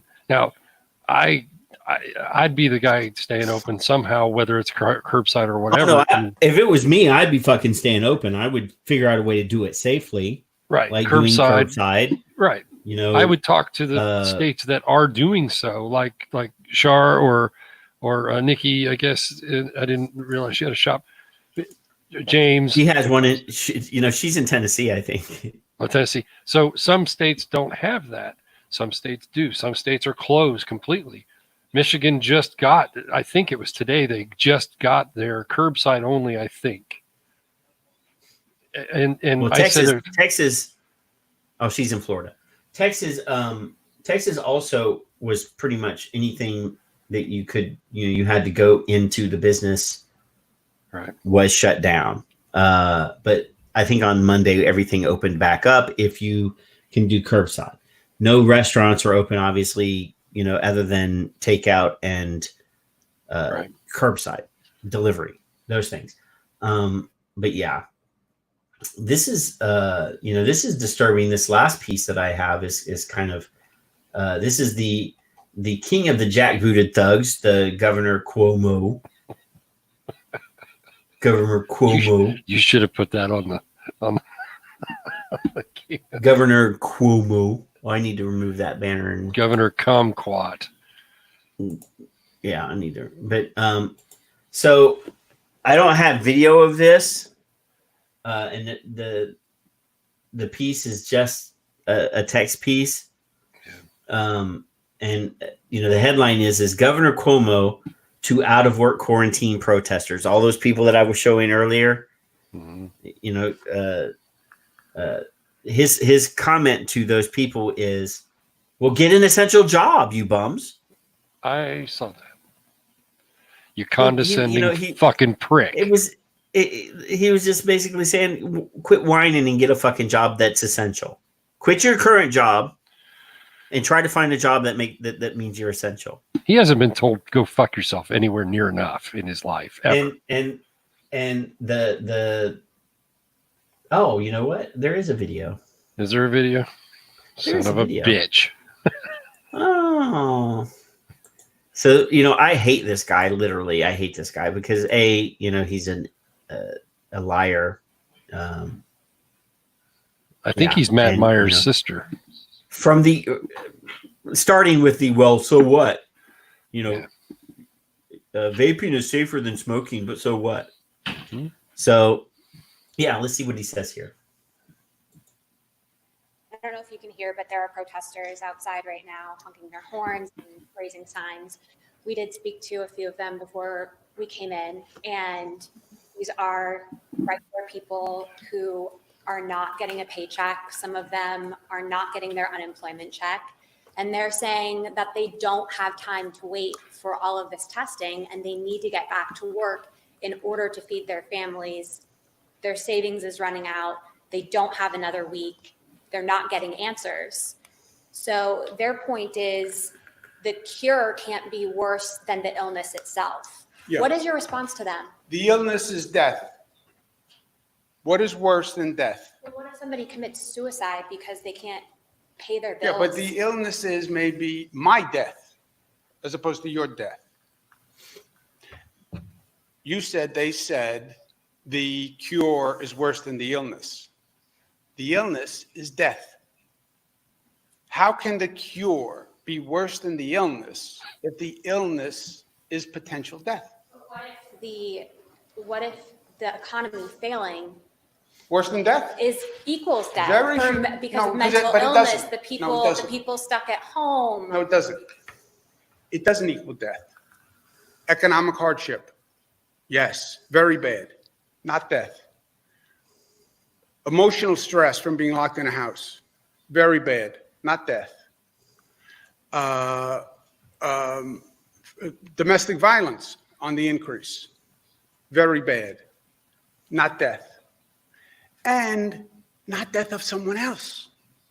See, that's what we have to factor into this equation. Yeah, it's your life, do whatever you want. But you're now responsible for my life. You have a responsibility to me. It's not just about you. You have a responsibility to me, right? We started here saying it's not about me, it's about we. Get your head around the we concept. So it's not all about you. It's about me too. It's about we. Also, I get the economic hardship. Everybody gets it. Everybody feels it. Federal government is sending out a check for individuals, $600, an additional $1,200. We are moving heaven and earth to get the unemployment payments going. So we get the economic anxiety. The question is, how do you respond to it? And do you respond to it in a way that jeopardizes public health and possibly causes more people to die? And think about it as if it was your family that might get infected, right? And that's what we're talking about. And when you think about it as your family, you have a different perspective. I'll tell you the truth. It's not an abstract argument where they say, he says, she says, he says, she says. I know that's how it works. Well, the protesters say this, governor says this, protesters say this, governor says this. Okay, think about it as your family might be in the mix. Because when I see 484 New Yorkers die, I feel that it's like people in my family. And nothing comes before the public health risk of somebody else's life. And that's where we are. But they're also saying, if you can't afford to pay me unemployment or your system You is will not be set paid. up, You will be paid but unemployment they can't from the wait day. for they can't wait for the money. They're out of money. Yeah, we're talking about a couple of days lag on the unemployment insurance, and they will get the check from the date of unemployment. Does not cost them an extra penny. Now, they can say unemployment insurance isn't enough. I get it. Even with a $600 check and the $1,200 check and the unemployment insurance benefit is not enough. I understand the economic hardship. We all feel it. The question is, what do you do about it?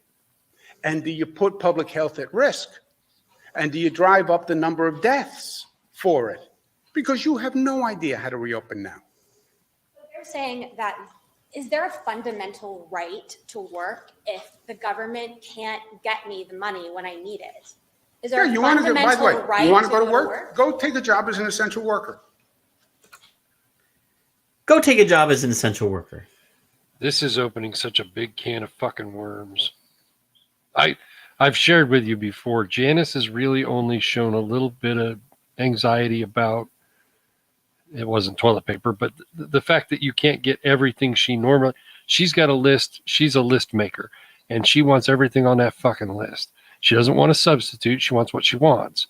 That was her anxiety. That's a low level piece of anxiety information.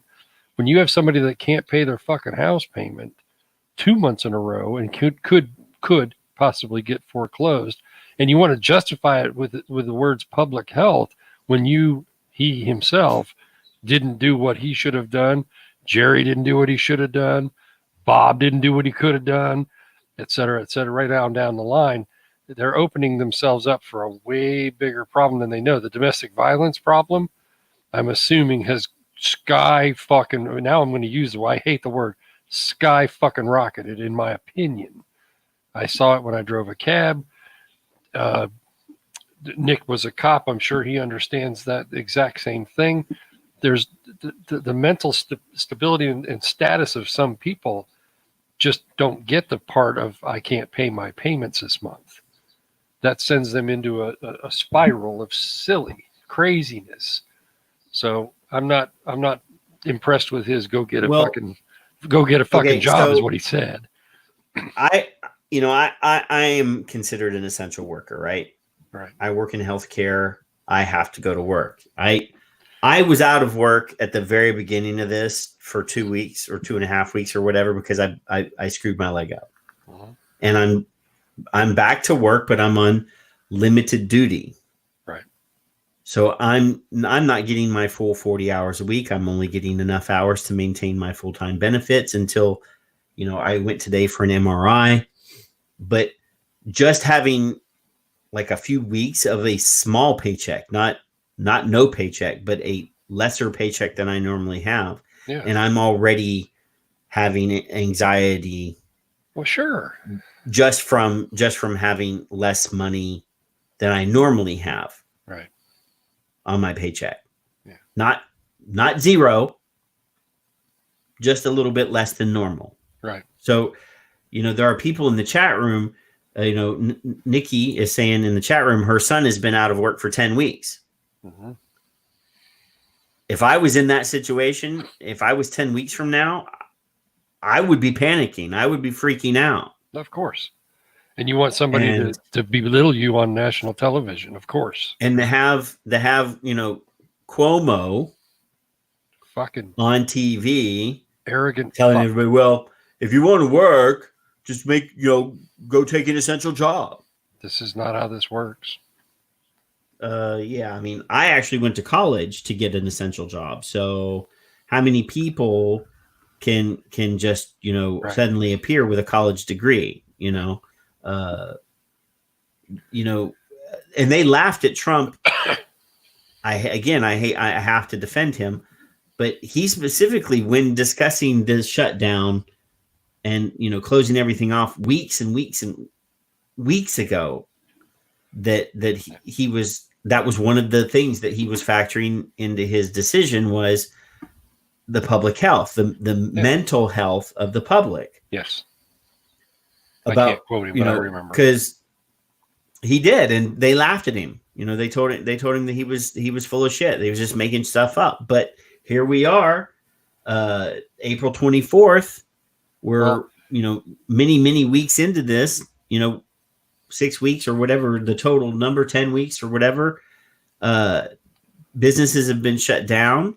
Just the employees are freaking out because obviously many people still haven't even been able to apply.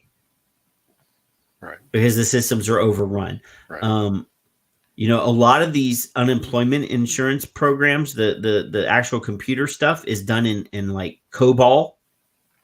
If you remember back early programming days, we always joke that the FDA's website is outdated and it's crashy and it causes problems and there's delays. But these unemployment systems are mostly run on COBOL, and there aren't even these young programmers that are using C++ or any of the other, that are doing coding and stuff. They don't even know don't even know how to make COBOL work. No, one of my adult, my friend's mother was a programmer in the 70s and the 80s. She's old school, and she showed a picture of exactly what you're saying. I think that system, COBOL, whatever. And she said, I could come out of retirement and help, but there ain't no fucking way on her personal Facebook page. I've read articles that are saying that the average, these old retired computer programmers are coming out of the woodwork because they're in demand. They haven't been in demand in years, and they're retired, and now they're taking these jobs and they're getting paid pretty well. Right. But because they're the only game in town. But you're talking about somebody like Cuomo, who's part of the pretty people crowd, who's demeaning the normal person in the state that he's in the country. He's never had to work a day in his life. Right. He's never had to work a day in his life. And I don't even get me started on the Cuomo family, because the other piece of shit brother, was diagnosed supposedly with the COVID, and he's been living in his basement supposedly. And what was funny was the other night on CNN, they made a big production, like he was cleared. He could leave his basement for the first time, and and the thing is they aired it like he was coming up the stairs. This is the first time I've been out of the basement in weeks and weeks and weeks. And then come to find out, like 3 or 4 days prior to that, he had been outside walking the trails, and another hiker or biker had stopped because they recognized him. And he's like, aren't you supposed to be in your basement because you have COVID-19?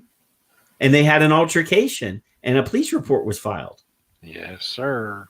And supposedly he was in the basement the whole time. Places, everyone, places. You fucking idiots. This is like full bullshit right there. Yeah. Like, I'm like, A, I already had no respect for the guy anyway. B, when Tony actually went on that show, and I texted him beforehand, I was like, this guy is an aggressive interviewer. Yeah. You have to be on your toes.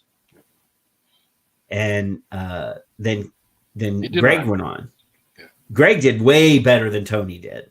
Tony just didn't look good. Yeah. But yeah, Greg ripped him apart. Because Greg's from New Jersey. He's an alley fighter. Mm-hmm. He was a pit bull. Yeah. But yeah, it's ridiculous. But yeah, it is what it is. Whew. We made it through that entire list. And like Paul just said, this is Paul specifically saying it. His past 5 months of homeless, loss of business, mental instability. So I can't work and I do get foreclosed. I don't know how that's working exactly. I haven't really paid attention to that specifically, but that's pressure, period. If you're being foreclosed on, which I have been once, and I saved it, but holy Jesus, that's pressure. That was under normal circumstances. I can't even imagine now I'm jobless and I'm waiting to be evicted. I can't. I can't even begin to think about it. So yeah, it's they're not human. We're living in a fear-driven world right now, and they like it. You know, Demetrius and Phil did a show about we did Infodemic like 2 weeks ago or whatever, and they did a show on fear propaganda and Infodemic this past week. So I don't think we need to cover that again, but just the thing is there are still people that I could just tell them what I just said about the Cuomo brothers, and they would not believe a word I said. We could show them clips and show them the police report and do all that stuff. Yep. And just because they've been indoctrinated and brainwashed, they will believe it. Yes. So we have, like I said a while ago, I am in no way diminishing the fact that there is a pandemic going on. That is true. There is no denying it. People are dying. I work in healthcare. I can tell you people are sick and dying. Yep. The media is making it worse. Yes. So, they're riling people up. I wholeheartedly believe that a lot of these protests that are real protests, people really want to go back to work, are being made worse by the media. I agree completely. They're promoting that fear. People, like I said last week or 2 weeks ago when we did the Infodemic show, people are sitting here at home watching the fear in the TV, being infected by it, and then being driven out of their house to go protest. And that's the problem.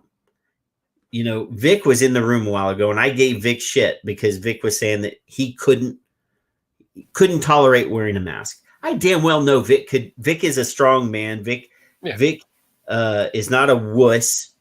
Vic can tolerate wearing a mask, but he's been watching all this bullshit on TV, and it's inciting him to be rebellious. It's inciting him to believe that it's bullshit and he shouldn't have to do it. It's not, it's his right to not wear it, which it is. It is definitely his right. But it would also be my right to walk away from him. Yeah, exactly.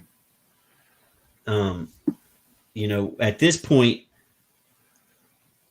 like we said before, my mask does not protect me. No. My mask protects you. So if you're not wearing a mask, you're not protecting me. Correct. So, like I said, we're in a stage now where people are being so frightened by all the bullshit on the TV. If they were just to sit down, take a deep breath, count to 10, do whatever they need to do, think about the situation that we're in, ignore the BS from Cuomo, make yourself essential, and all the other crap, we would be in a much better place. And the fact that the government is asking people, the last government that I can think of that en masse asked the people to drop a dime on their fellow citizens. Yeah. Go ahead. There was a guy with a little mustache and he had a little symbol and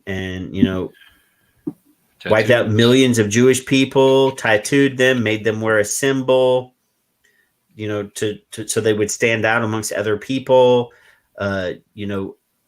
promoted the fact that the normal German citizens, I hate should drop a dime on their neighbors that were Jews. Creating hate. Yes. Completely unacceptable. So we need to step away from that bullshit. We need to be smarter. We need to be more concerned about our fellow human beings. And just remember that, you know, we have to live on this planet together when we're done. Yeah. When all this is over with and the COVID is finally gone, we've got vaccinated or chipped or whatever it is that Bill Gates wants to do. Yeah. You're going to have to remove my weapon from my hand before you get to chip my ass. You know, not to get, I mean, that is literally what's going to happen. Bill and Melinda Gates Foundation are funding like 85% of the research into this virus, and the vaccine and the epidemics and all that bullshit. Literally is on TV saying that we need to chip people, like not even hiding it, not even like making. You know, first he says, "A, the Earth is overpopulated. We need to get rid of some people." Just B, we need to chip some people. We need to chip everybody so we know where they are and what's in their body. Yeah. And the, you know, C, he says, oh, there's no way we can restart the government. We can restart the economy. We can do any of this stuff until the vaccine is perfected. There is indeed ways that we can progress and get out of where we are. There was a drone. It just requires that people care about each other. Fucking wear a mask, social distance, let the businesses that can do business. There are ways that we can adapt to this temporary status quo of doing curbside, doing, you know, people always say, well, I want to promote businesses. I don't want to buy everything online. Walmart has a fucking website. You can order it on Walmart, go to the fucking store, pick it up. Drive into a little parking spot. They tell you what number to sit at. They bring it to your fucking car. You're still, you know, doing local business. My grocery store, the local grocery store chain, has the same damn thing, curbside delivery. Yeah. They'll deliver it to the fucking house. That I'm so damn lazy, I don't even go to the grocery store anymore. I order online and they bring it to my house for free. Yeah. Before COVID, that's how I was doing my groceries. The liquor store is now allowed to deliver liquor to my house, which has probably never, ever, ever, ever happened, has it? In no, your life. Texas is not legal normally to have liquor delivery. Now, right. Ours are FedEx can deliver liquor to the house, but I have to sign for it. Right. But now I can get right on the local liquor store. There's a chain. I can go to their website, order the booze, and it's at my house in like an hour and a half. Day drinking is awesome. Yeah, you can't do that in Ohio either. Tobacco or and the restaurants can even sell you to-go liquor here in Texas now too. I think they can here. I'm not positive.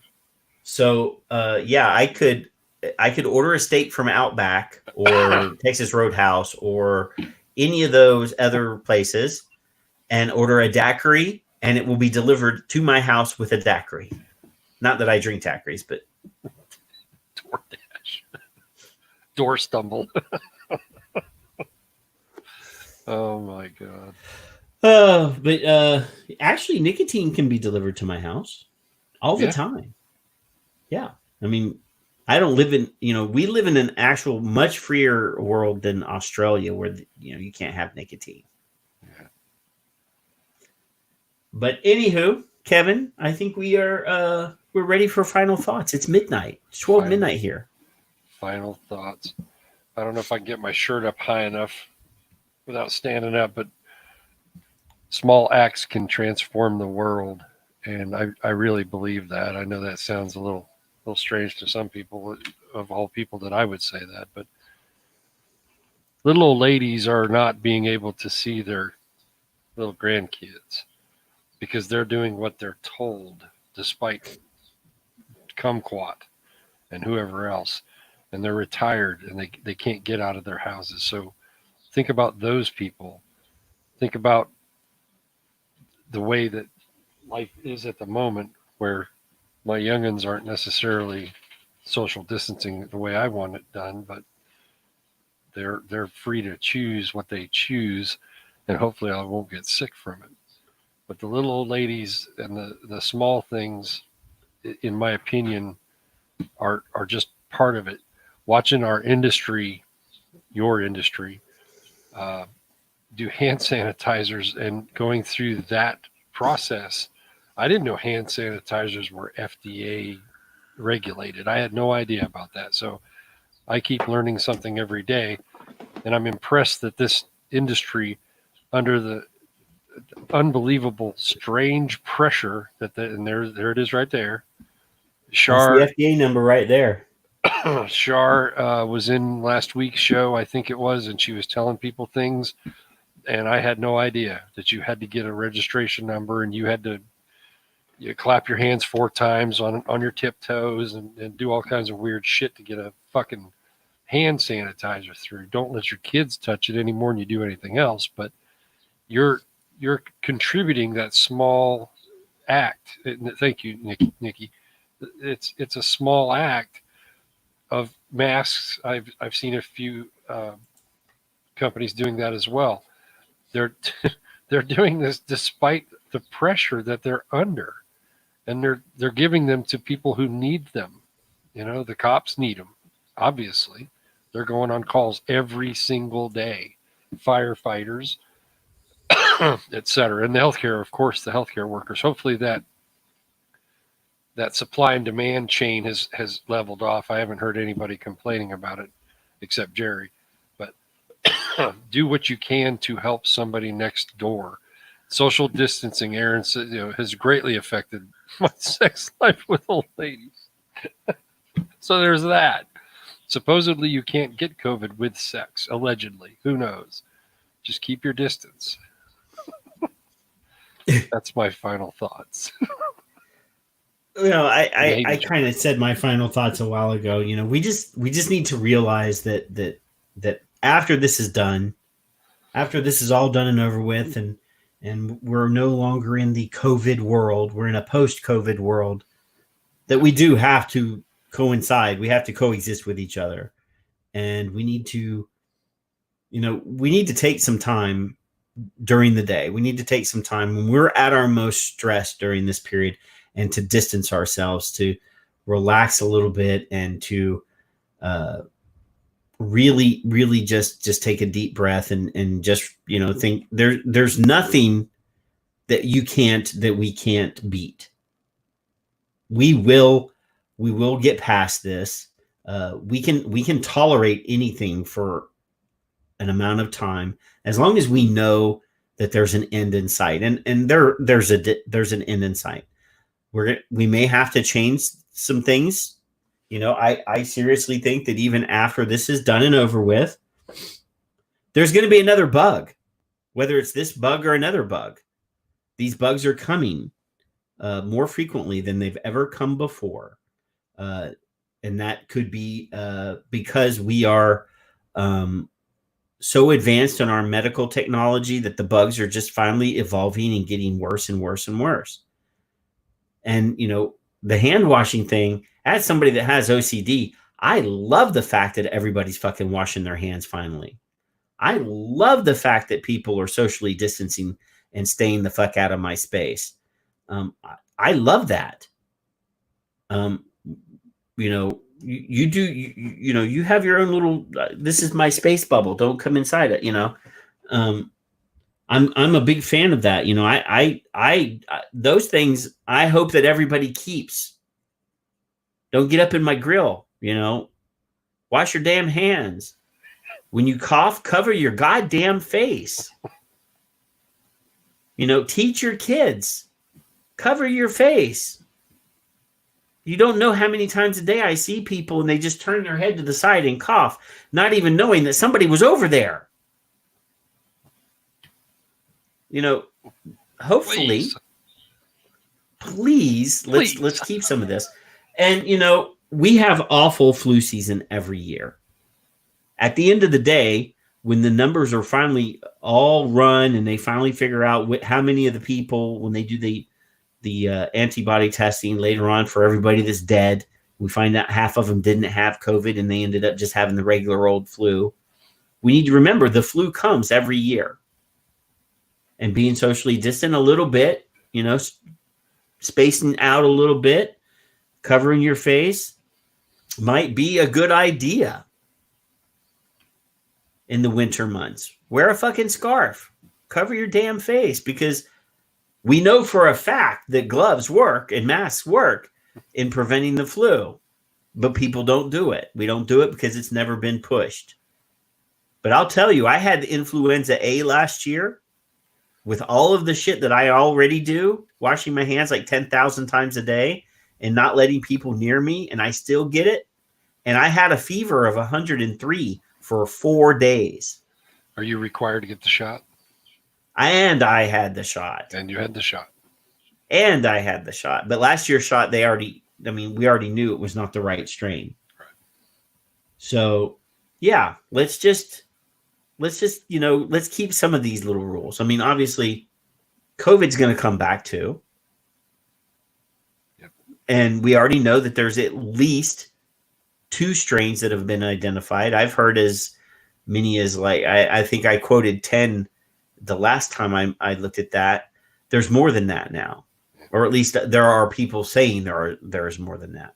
So the COVID's going to come back. It may be a different strain of this one. It may be dramatically different. We don't know. But yeah, these coronaviruses, you know, are going to be more prevalent. There's 7 different coronaviruses already in the human population. And that's not saying corona, 7 versions of corona. That's saying, or of COVID, excuse me. That's 7 different coronaviruses that have passed from animal species to human species that are currently identified and moving amongst human populations. They're not nearly as serious as this COVID, but SARS was bad. H1N1, which is not a coronavirus, was bad. Bad. So, you know, let's just get everything going. Let's not shut the country down. There are ways to adapt and maintain, and we need to promote those. We need to be talking to these government people saying, hey, look, some of these businesses that you're shutting down could remain open and people could work if you let us institute certain policies that prevent the spread of the virus. And there are ways to do it. If the grocery stores can, you know, still remain open, so could vape shops. Yep. If the convenience store can stay open, so can vape shops. Just let us institute policies to prevent the spread of the virus and let us stay open. But yeah, so thanks everybody for coming. Tonight was not a crowded show, but we got a lot of good comments. You know, everybody that's here is always here. Thank you guys for coming. You know, we may not always agree on everything, but we mostly agree on most of the stuff. So y'all have a great weekend. Go spend time with your family. Don't social distance from your own family. You know, hug the kids, kiss the wife. You know, have a good weekend. And just remember, when we come back on Monday, all this shit's going to happen some more, and we're going to have to talk about it next Friday. So peace. Be good.